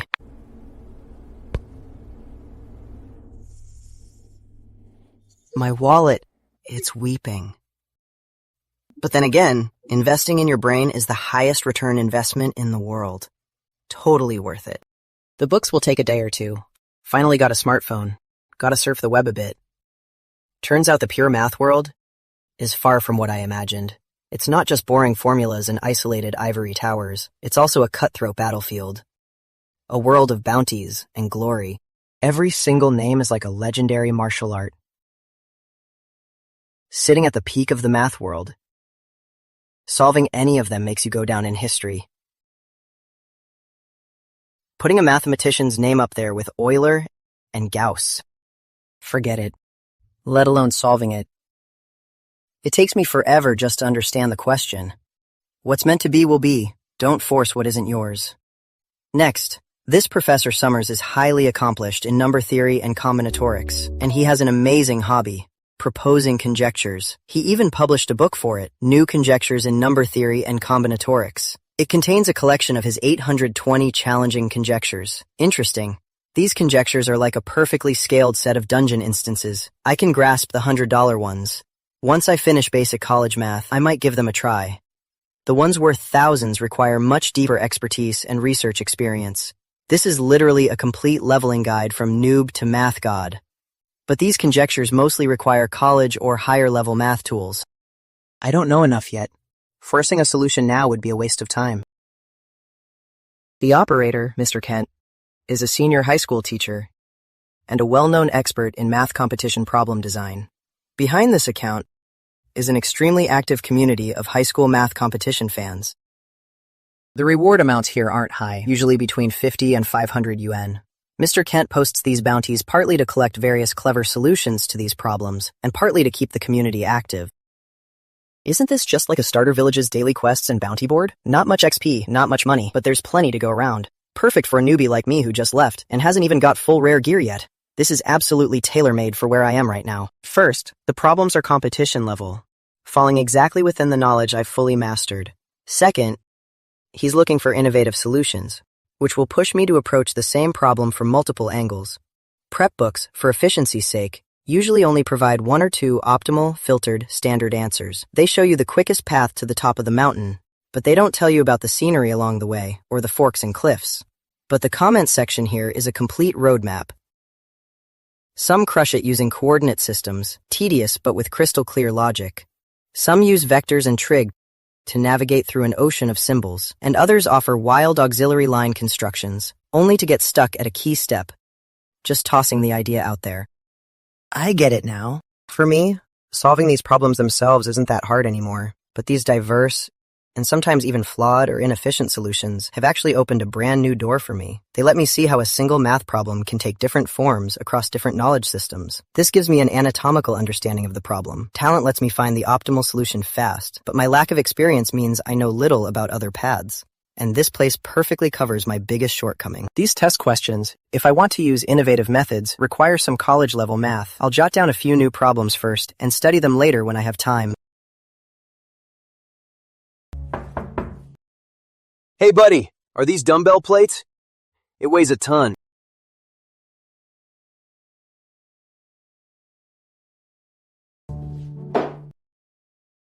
Let's start with the big three. Math analysis and advanced algebra are the two main tracks. I can study them side by side, analytic geometry as a supplement. It starts with the supremum principle, the related Dedekind cut, interval cluster theorem, Cauchy convergence criterion. These concepts are the foundation for building the analysis framework, and they're the first huge obstacle for countless college freshmen. But to me, this logical beauty of starting from the lowest axioms to build the entire math framework step by step makes me feel deeply captivated.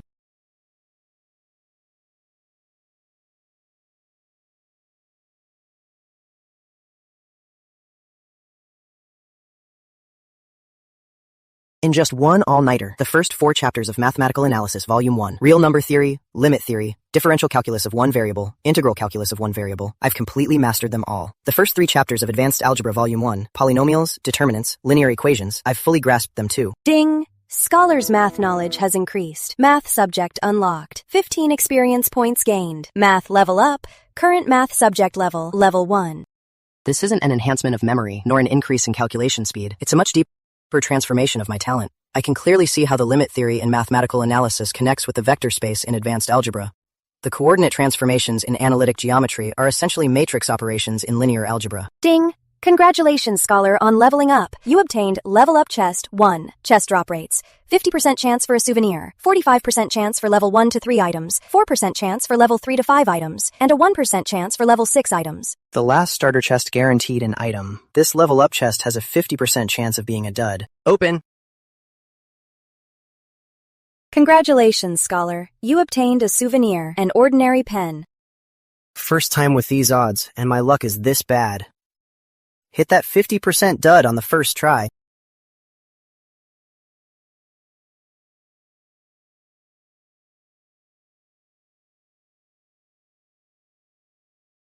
Guess it really is a souvenir.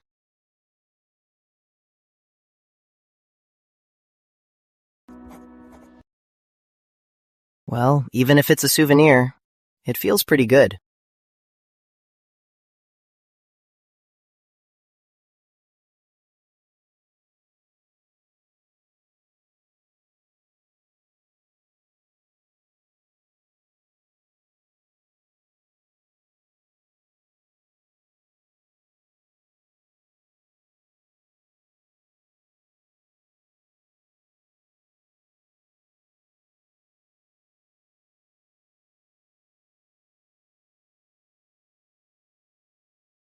First of all, let me make one thing clear. The CMO, or the National High School Math Olympiad, often called the Winter Camp, and the State Math Olympiad you took are completely different beasts. Before discussing the differences, I want to congratulate you all. Just sitting here is a massive success in itself. Our Southland State might have stopped giving extra points for college exams based on competitions, but what you've earned is far more valuable than a few points. All top-tier universities across the country, especially Summit and Prestige, for students who excel in a single subject, have special lower admission requirements. You could say, the moment you won state first prize, your safety schools can be chosen from top-tier colleges.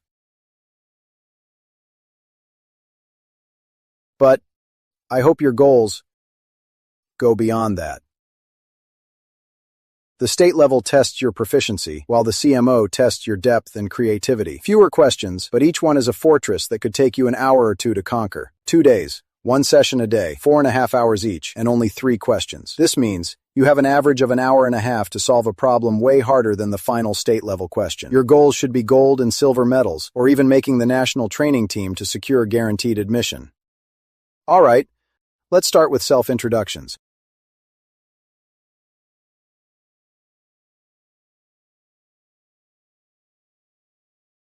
Alex Harper, Riverdale High. So that is Alex Harper! The perfect score genius. In the flesh! Him? Looking all innocent like that. A perfect score at state. He's the one who stole my first place. IQ and EQ, definitely 2 different kinds of talent. This Raymond guy clearly hasn't mastered the art of anger management. What he said to Brian before state, sounding caring but actually mocking, is still fresh in my mind. And now, wanting to pick a fight but too proud to do it. So awkward. It's actually kind of funny. From now on, you'll study independently in here. These materials were made specifically for this camp. They cover all National Math Olympiad core topics and classic problems. If you have questions, come to the front for one-on-one help. So boring. Back during the State Olympiad, I really lacked these techniques. But now, I've studied all the competition materials. I've got all the topics covered. Plus, my math talent has reached level 1. My understanding of math has completely transformed. Doing these is honestly just a waste of time. This is a classic empty circumcircle triangle existence problem. Someone in the comments gave the standard extremal principle solution, but the bounty requires a solution using a different approach. The standard method uses the min and max extremal principle. Can it be tackled from another angle? Like convex hulls. Consider the convex hull of these endpoints. If I can prove that an edge of the convex hull and another point form a triangle that meets the condition, or proof by contradiction, assume the circumcircle of all triangles contains other points inside. Can that lead to a contradiction? It seems my current knowledge base still has some blind spots. Even though I've mastered all high school competition topics, facing an IMO challenge like this, especially when it needs an innovative solution, relying only on my current toolkit is still falling a bit short.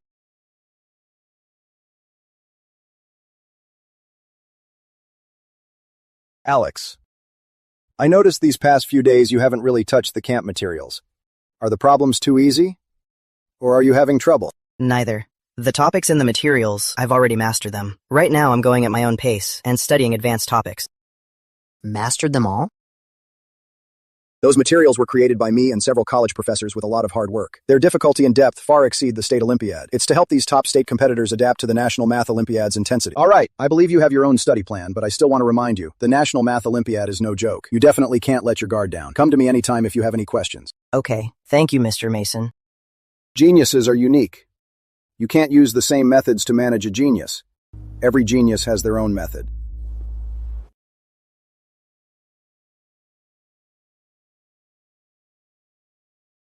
Compactness. So in the standard solution, finding the shortest segment and largest angle is essentially just utilizing the compactness of bounded closed sets in a plane to guarantee the extrema exist. Approaching it from this angle is actually a really solid strategy. Ding! Scholar's knowledge integration detected. Math EXP +5. Current, 20 out of 500. Studying college-level math to solve these competition problems creates an unexpected next-level advantage.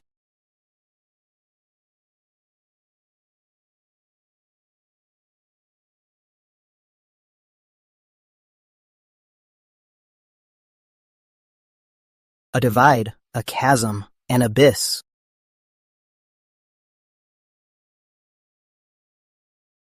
Six points! A full 6 points between me and a perfect score. How is that possible? How is that possible? We thought Alex's perfect score in the State Olympiad was partly due to luck. We thought his slacking off during the camp was just a genius being stubborn. But right now, I finally understand. It wasn't luck, nor was it him being stubborn. It's a next-level advantage, born from absolute power. It's a lock. Top 3 at this year's National Math Olympiad feels like a sure thing. As for taking first place, that's not out of the question either.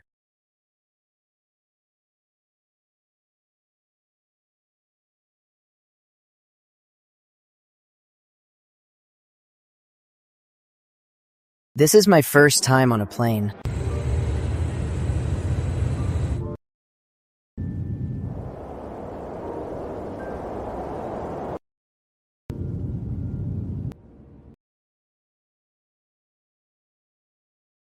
So bored. The usual solution uses the extremum principle, which is essentially compactness. Could there be a way to bypass this analytical approach and use a purely combinatorial or geometric method for the proof? Let's assume we subject these endpoints to a kind of growth process. Imagine each point is a circle's center, with an initial radius of 0. Then all the circles start to expand at the exact same speed. This process is like tossing n pebbles onto a calm surface of water, creating n ever-expanding concentric ripples. When the ripples of two circles touch for the first time, connect their centers to get a line segment. The perpendicular bisector of this segment becomes the boundary line for their spheres of influence. When the ripples of three circles intersect at one point for the first time, connect their centers to form a triangle. This intersection point is the circumcenter of the triangle. A completely new prototype, based on the Voronoi diagram and Delaunay triangulation, is slowly building up in my mind. The triangle formed by the first three intersecting points, its circumcircle cannot contain other points. Because if it did, the circle of that included point would have definitely intersected one of the three earlier. That contradicts the first intersection. This approach seems to work, but it requires a strict mathematical proof. Everyone, welcome to our proud city, Hero City. To participate in this year's China National Math Olympiad, everyone sitting here is the absolute best, standing out from millions of high schoolers nationwide. Each exam runs from 8 a.m. to 12:30 p.m., lasting 4.5 hours. You will need to solve 3 major problems. These 6 problems in total will fully test your depth of knowledge and your creativity. Based on the total scores, the top 60 students will be directly selected for the National Training Camp. That is the true purpose of the CMO. Your battlefield is not just this test paper. Your goal is the vast universe, to win glory for our country.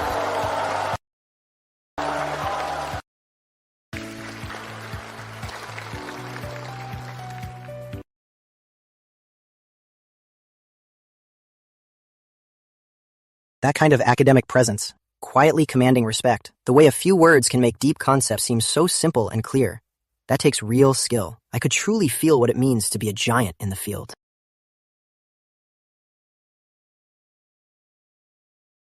That combinatorial geometry problem that I thought about on the plane, the circle growth model I came up with, it keeps spinning in my head. I just can't get it out of my mind. Let's say the point set is P equals P1, P2, Pn. For any point x on the plane and any pm in P, define a distance function, d. Now let's introduce a time variable t greater equal to 0. For each point pmv, we can define a closed disk centered at pm with radius square ut. My idea is to find the first time t0 where 3 disks intersect at exactly one point. This intersection point is the circumcenter of the triangle. The problem is how to rigorously prove that this first intersection time t0 must exist and is unique. This involves a continuity issue. I'm stuck. I feel like I've already grasped the core of the problem, like a mountain climber who has already seen the flag at the summit and can even feel the wind at the top, but there's an invisible, bottomless chasm right beneath my feet. I need a bridge, a key lemma, or a clever transformation to cross this chasm. Never mind. I have an exam tomorrow.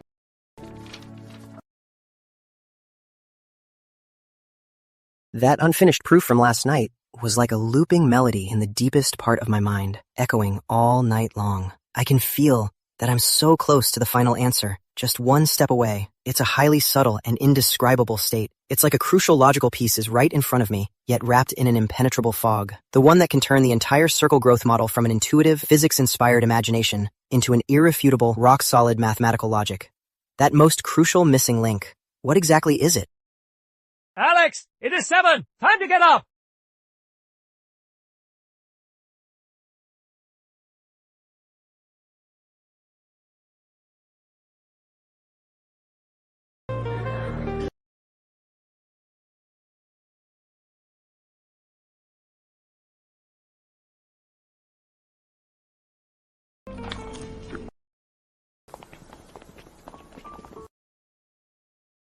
Alex, you seem to have something on your mind. Are you a bit nervous? I saw you barely touched your breakfast. That's good. Don't stress too much. In the National Math Olympiad, anything can happen. Mindset is everything. As long as you perform at your usual level, you'll be fine. Your abilities are obvious to all of us teachers. Don't let nerves ruin your performance. That would be such a pity. Yeah, thank you, Mr. Mason. I understand. I know Mr. Mason means well, but my current thoughts have nothing to do with nerves. It's simply the unique state of a problem solver just before conquering a major challenge. As for the National Math Olympiad, to me, it's just a regular test that's no longer a challenge at all. All standard stuff. For me, solving them takes less than an hour of basic calculation. It's like a max-level player going back to the starter zone. What exactly is that missing link? The properties of Delaunay triangulation? No, that's the result, not the proof. The duality of the Voronoi diagram might be related, but not direct enough. It's the empty circle property. I've been trying to prove a property that's already been perfectly proven. I was looking at it all wrong. My circle growth model is basically building dynamically a Delaunay triangulation, and the definition of that is that in its network, the circumcircle of any triangle contains no other points from the set. This isn't something I need to prove. It's an axiom I can just use. I've been trying to build a car completely from scratch, forgetting that all I need to do is find the keys that already exist and start the engine. I've got it! I need to write this down now. This inspiration is like summer lightning, gone in a flash. If I don't catch it now, and wait till the exam is over, I might never get back this moment of clarity. As for the National Math Olympiad, an hour is enough for it anyway. Let me first take down this much more exciting beast. This isn't about the $300 bounty. This is purely a problem solver's thirst for truth, an instinctive response to an intellectual challenge. I don't actually need to proctor this myself, but whenever there's a national math competition like this, I always volunteer. For me, it's not just a job. It's a unique kind of enjoyment. I love being in the exam room, observing these young minds up close, watching them wrestle with difficult problems, seeing those moments of sudden inspiration. Those 3 problems printed on the test paper are 3 carefully designed mazes. They are made of the purest logic and the most devious traps. The entrance is clearly visible, but the inside is full of branching paths. He's on the first question, a number theory puzzle involving a Pell equation variant. The Pell equation, for elementary number theory tools, it's like a smooth wall of ice. But this boy brought out the classic weapon for solving this type of problem. Continued fraction theory, the hidden infinity of solutions in the equation. This trap quickly appeared. Trying to drag the boy's derivation into an endless loop, he calmly introduced the concept of a repeating cycle. According to Lagrange's theorem, he successfully constrained the infinite solutions within a finite structure.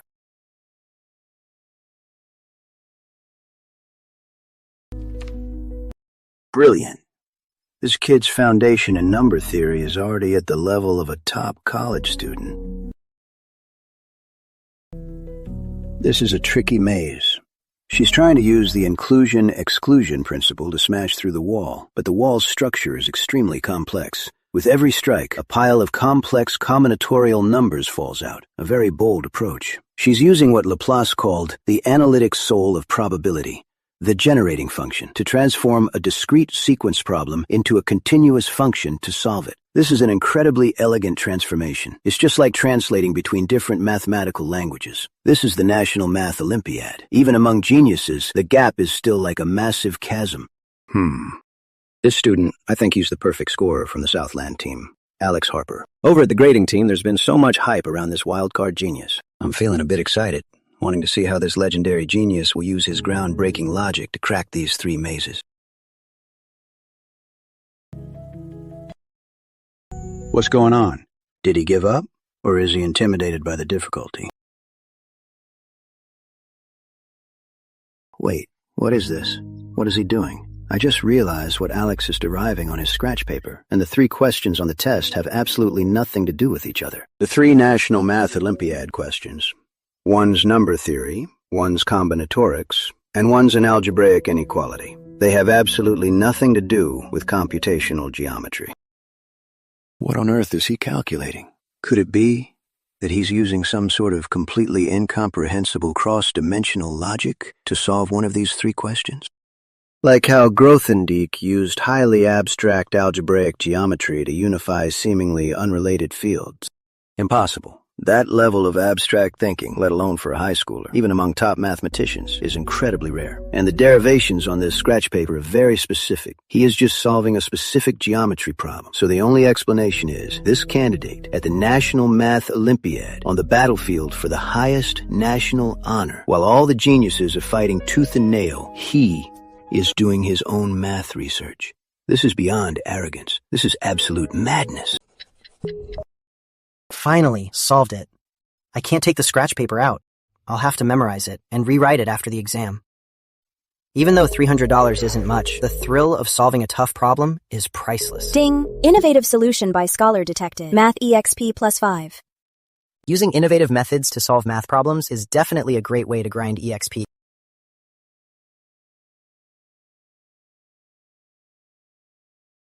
It's been over an hour already? I want to see how this madman who wasted an hour of precious time will actually tackle the exam's 3 mazes that baffle even top geniuses. A standard start. But what comes next is the real trap of this problem. This equation will lure the solver into a highly complex case analysis, where each branch could spawn even more branches. He actually drew inspiration from the Vieta jump. It's a technique hailed as a nuclear weapon in math Olympiads. It became famous in 1988 for its spectacular role in solving IMO Problem 6, known as one of the hardest IMO problems of all time.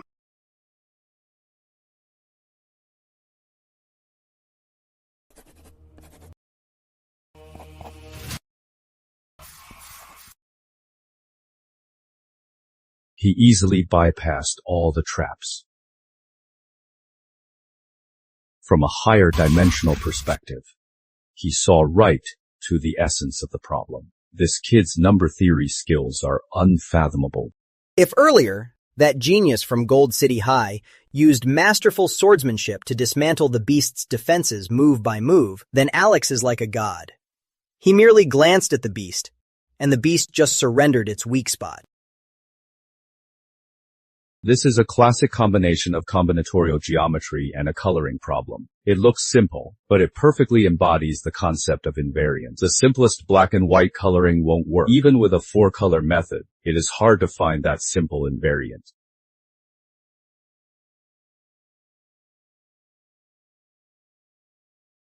Spiral coloring. I've certainly seen this coloring method before, in some computer graphics algorithms, or more specialized combinatorial design theories, but using it at the National Math Olympiad to solve the L-shaped domino problem, this approach is so wild.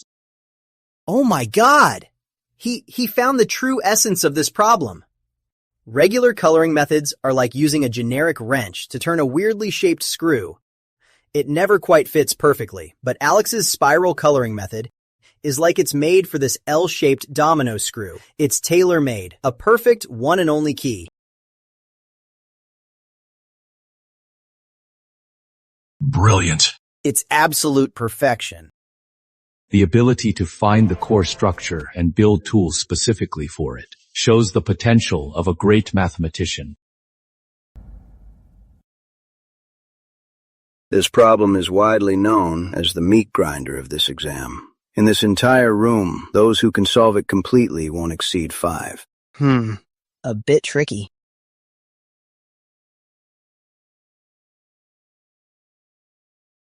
He's using spatial vectors to transform an algebraic inequality into a geometry problem. This is a brilliant concept. It's legendary in math competition history. Word is that a Romanian genius once used this dimension-raising approach to solve an incredibly tricky, even for the creators, IMO challenge. But this method is extremely risky. If the construction is flawed, the entire solution will collapse instantly. The whole problem was pulled right out of the chaotic algebraic swamp, elevated into a clean and intuitive 3D space. The conditions for the inequality were transformed into a straightforward geometry problem. Time for question 3, 15 minutes. From start to finish, under 45 minutes. A monster. He's not just a genius anymore. He is an absolute monster.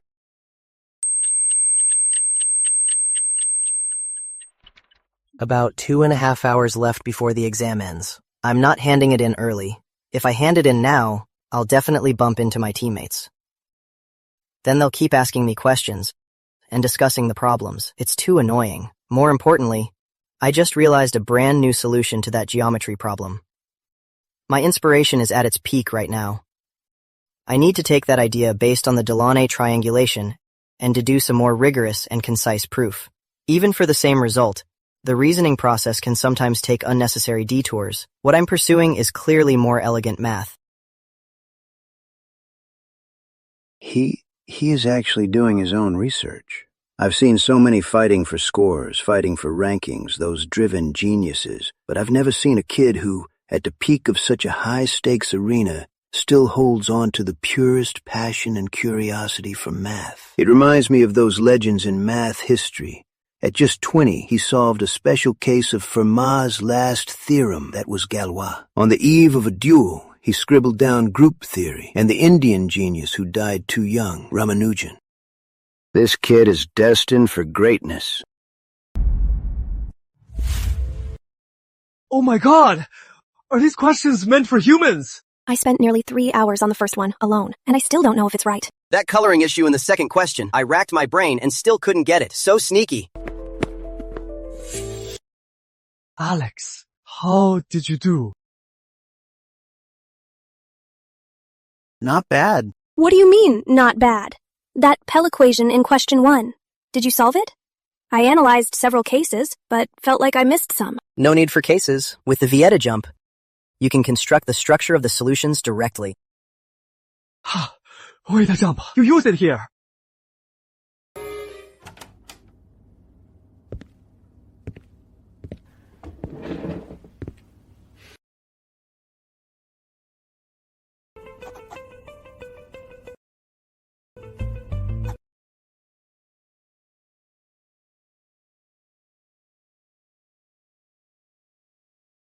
Typing LaTeX formulas on a phone is still too troublesome. I have to handwrite and take pictures first. Looks like I definitely need to get a laptop later. For me, this is like completing a trivial little thing. Just an after show after solving the problems. My attention needs to be put into the next target worth my effort. These questions, though somewhat clever, are limited in difficulty. They can no longer bring me any increase in subject experience. Ramsey theory and cyclotomic polynomials. These two concepts belong to fields in competitive math with extremely high difficulty and depth. They even touch the edges of undergraduate math.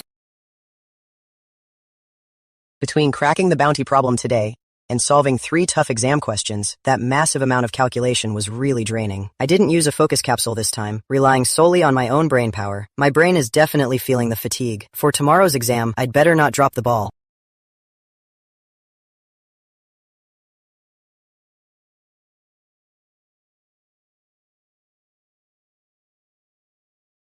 I want to see how Alex performs today.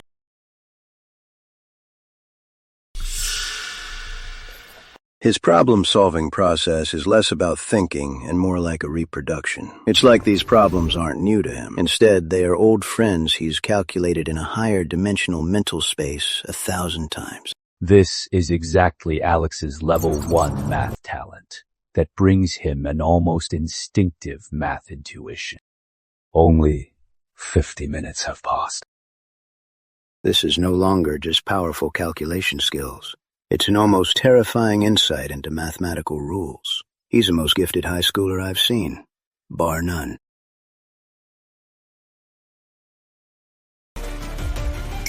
Another bounty problem. He's treating the exam room like his own study.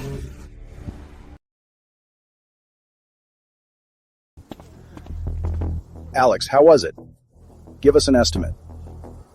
I solved all 3 problems. If they don't deduct points for my steps, it should be a perfect score. We're golden. Now, the Southland team is very likely to take first place in the National Math Olympiad. Even though Alex isn't from Prime Academy, as long as he wins an award for the state, I'll naturally get some credit as the team leader.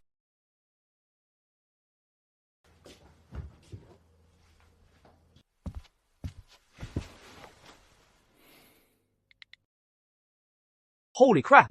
Delaunay triangulation. Boss, are you sure this is a high school geometry problem? This circle growth model is so vivid. It is pure art. Drop your ID. Boss, please carry me.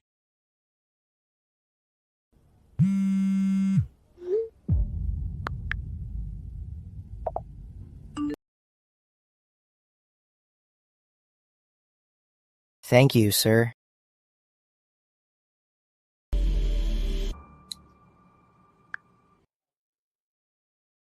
Which university do you teach at? Or are you a PhD student? He was being very polite, even addressing me formally. Obviously, he mistook me for a senior academic, or at least a peer. Hello, sir. I'm Alex Harper. I'm still a student. In my limited experience, you're just a student before college, and a college student after. I figured putting it this way would make my status clear to him. A student? I knew it. I figured you were a math undergrad.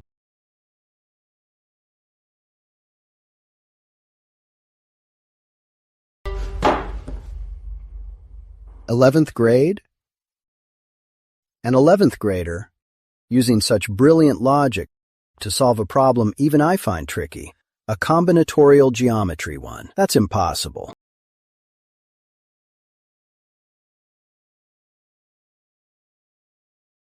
With such incredible talent, you must be in math competitions, right? Aren't the National Math Olympiad exams yesterday and today? Did you use your breaks at the CMO to solve my bounty problem? I came up with it during the first exam, right in the exam room. Not during the break, but during the exam.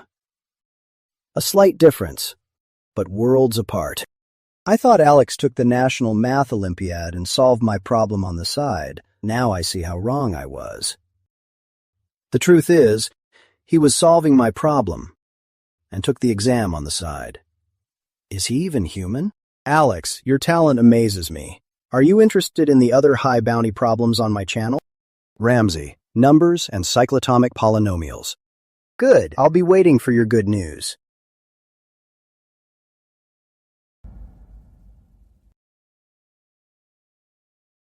Even though there are many concepts I haven't formally studied yet, thanks to my level 1 math talent, I can always quickly grasp the core ideas of the reports and even vaguely predict where some theories are heading. It seems my level 1 talent is the real deal.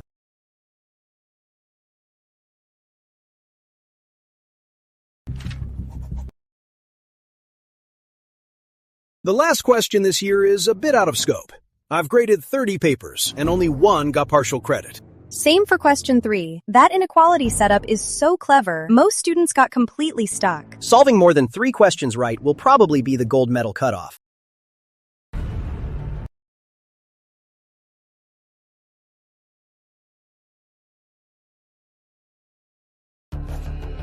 All exams are graded. Come look at this! What is it? Right here! We have a perfect score! What?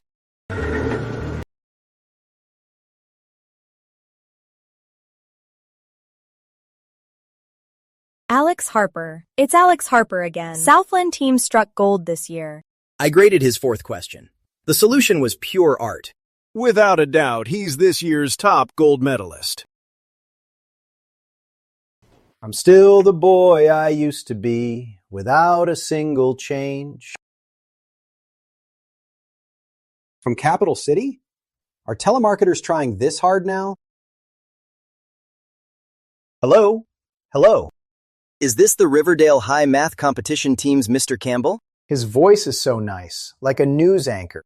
Speaking, and you are? Oh, Mr. Campbell. I'm Robert Warren from the Summit University Admissions Office. Sorry to bother you. My heart feels like it's being squeezed by a giant invisible hand and then hooked up to an electric motor doing Brownian motion like crazy. Summit University Admissions Office. Mr. Warren, hello! Hello! I'm Mr. Campbell. I represent Riverdale High. I am Mr. Campbell. Alex, what about him? Are the National Math Olympiad results out? Did he do okay? Haha, Mr. Campbell, the official results aren't out yet, but we learned through some internal channels that Alex's performance wasn't just okay, it was absolutely exceptional. I've been teaching math for over 20 years. I've taught countless students. Only a handful made it to top-tier universities. But now, Summit University's admissions office is actually calling to recruit my student. Mr. Warren, please hold for a second. I have another call coming in. It's probably spam. I'll hang up right away. Hello? Who is it? I'm really busy right now. Hello, is this Mr. Campbell? I'm Felix Reed from the Prestige College Admissions Office. Prestige College? Hello, Mr. Reed. Hold on a second. Hello, Mr. Warren, are you still there? Yes, I am. Hello, Mr. Reed. Hello, Mr. Campbell. I feel like I'm a total winner with 2 top-tier offers. Gentlemen, I'm so sorry about this. Are you both calling about Alex? Yes, that's right. I feel like my life has peaked at this very moment.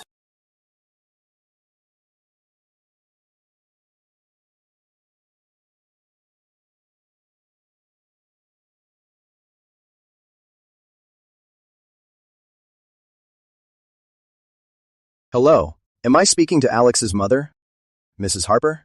I'm Felix Reed from the Prestige College Admissions Office.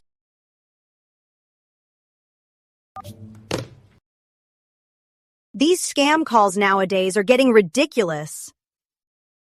Prestige College Admissions Office? Why don't you just say you're the UN Secretary General? My son just told me yesterday his results come out tomorrow. And you're trying to scam me today? You guys are so unprofessional. Update your script.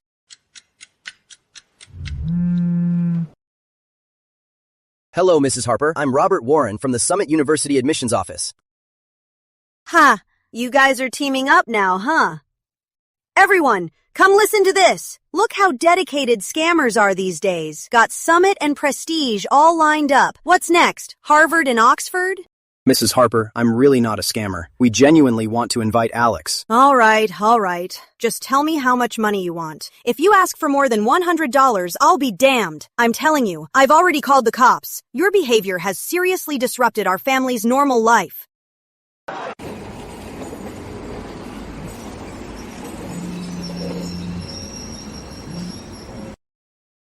Hello? Who's this? Hello, is this Alex's father? I'm from Summit University. You guys again. My wife already told me. You scammers never quit, do you? Let me tell you. My son has good grades, but we don't have money. You won't scam even 1 cent out of us. If you call to harass us again, I'll report you to the FCC.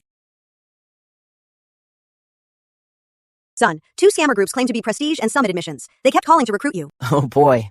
My mom just chewed out Summit and Prestige. The way this world treats real scholars can be so ridiculous sometimes. I'll give them my number. I'll talk to them.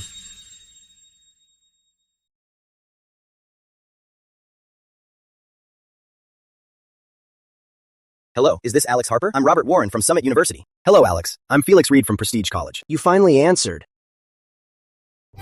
Alex, congratulations on your excellent results. Our School of Mathematical Sciences at Prestige College is recognized as the best in the country. We have a deep history and have produced many famous scholars. We sincerely invite you to join us, and we've prepared a freshman scholarship of $200,000 for you. Mr. Reed, still throwing money around, so tacky. Alex, money is secondary. Choosing a good platform and right direction matters most. Summit's YOW and SMART programs represent the future in CS and AI. Of course, we won't skimp on scholarships. They offer $200,000, so will we. Mr. Warren, don't use your engineering tricks to fool him. The true temple of math is pure math in basic sciences. Don't lead a math genius down the path of a coder. We'll up the scholarship to $250,000, and I guarantee, as a freshman, he'll join a top scholars seminar. What's a seminar with a top scholar? We'll directly ask Professor Yao to write him a recommendation letter, so it's easier for him to study abroad. We'll match the scholarship at $250,000. And add one more thing. We'll solve the Capital District household registration for him. Even his future children's education is covered. Moreover, we promise here, if you make it to the national IMO team, we'll increase the scholarship by $10,000. If you win a gold medal at the IMO, we'll add a $50,000 bonus. Just get a gold medal, and it'll be a total of $300,000 in bonuses. If this keeps up, it's really going to turn into a flea market with all this haggling. They went from academics to residency, and then to my future kids' education. What's next? Are they going to arrange a marriage for me? Mr. Warren, Mr. Reed, I am so grateful for your offers and recognition. Every condition you mentioned is extremely tempting. Honestly, my mind is a bit of a mess right now. Could you give me some time to discuss this with my family? Summit and Prestige's offers are like weights on a scale, clearly laid out before me. Summit's edge lies in future applications. Professor Yao's recommendation letter is a ticket to the World Summit. The YOW and SMART programs are the fast tracks to AI and computer science. Prestige's advantage lies in the present and its purity, the direct access to top academicians and top-tier pure math resources. Its rich foundation in number theory, algebra, and geometry is like fertile soil, perfect for seeds of basic sciences to take root and sprout. And judging by the system's traits, Its clear classifications for math, physics, and biochemistry undoubtedly favor pure theories that can level up basic sciences. Hello, have you made a decision, Alex? Mr. Reed. My mind was a bit scattered earlier, so I didn't quite catch it. You said if I get lucky and win the IMO gold medal. How much is the total bonus again? Alex, listen carefully. As long as you choose Prestige College, we promise a one-time basic scholarship of $200,000. Every month, we'll provide an extra $2,000 as living allowance until you graduate. If you make the national emo team, we'll add a $50,000 bonus. If you win glory for the country and get the emo gold medal, we'll add another $50,000, meaning you could get up to a $300,000 scholarship plus 4 years of living allowance. This amount is enough for me to buy a top-spec PC and be financially free for my first few years of college. Even though my main reason for choosing Prestige isn't the money, right before making the final call, securing the best deal for myself, why not? Deal. Here, the final results of their past year or even years of hard work will be revealed. Students, whatever your results are today, please remember, the CMO is just a small step in your long journey of life. The ocean of math is boundless. I hope you keep your passion and keep exploring. Now, I will announce the results of this year's National Math Olympiad. After rigorous and fair grading by the organizing committee, we have 103 gold medals, 180 silver medals, and 150 bronze medals. That is a really high winning rate. That's almost 450 people in total. Most people will get an award. This winning percentage means my team members at least won't go home empty-handed. Next, we will begin with the bronze medals and announce the winners. When your name is called, please come to the stage. For the slightly weaker members on our team, getting a bronze medal is mission accomplished. Next are the silver medalists. So far, Zeta Team has 8 bronzes and 7 silvers. That's 15 winners already. 10 names are still uncalled. Based on estimated scores, 5 of them underperformed and probably won't get a medal, so the remaining 5 will likely get gold. Out of those 5, how many can make the top 60? Because only the top 60 can make the national training team. That's the true pinnacle of glory. And Alex, can he take first place? Next, I will announce the gold medalists for this year's National Math Olympiad. SIL, gold medalists. The gold medalists, 103rd place, Philip Warren from Evergreen High. 102nd place, Jenny Lawrence from Central Academy. Starting from 60th place, they're on the national training team. That's the gold of the gold medals. 61st place, William Mason from Chengdu 7th High. With the 61st place announced, Southland team still has 5 members yet to be called. That means we definitely have 4 in the top 60. Now, there's only one question left. What place did Alex get?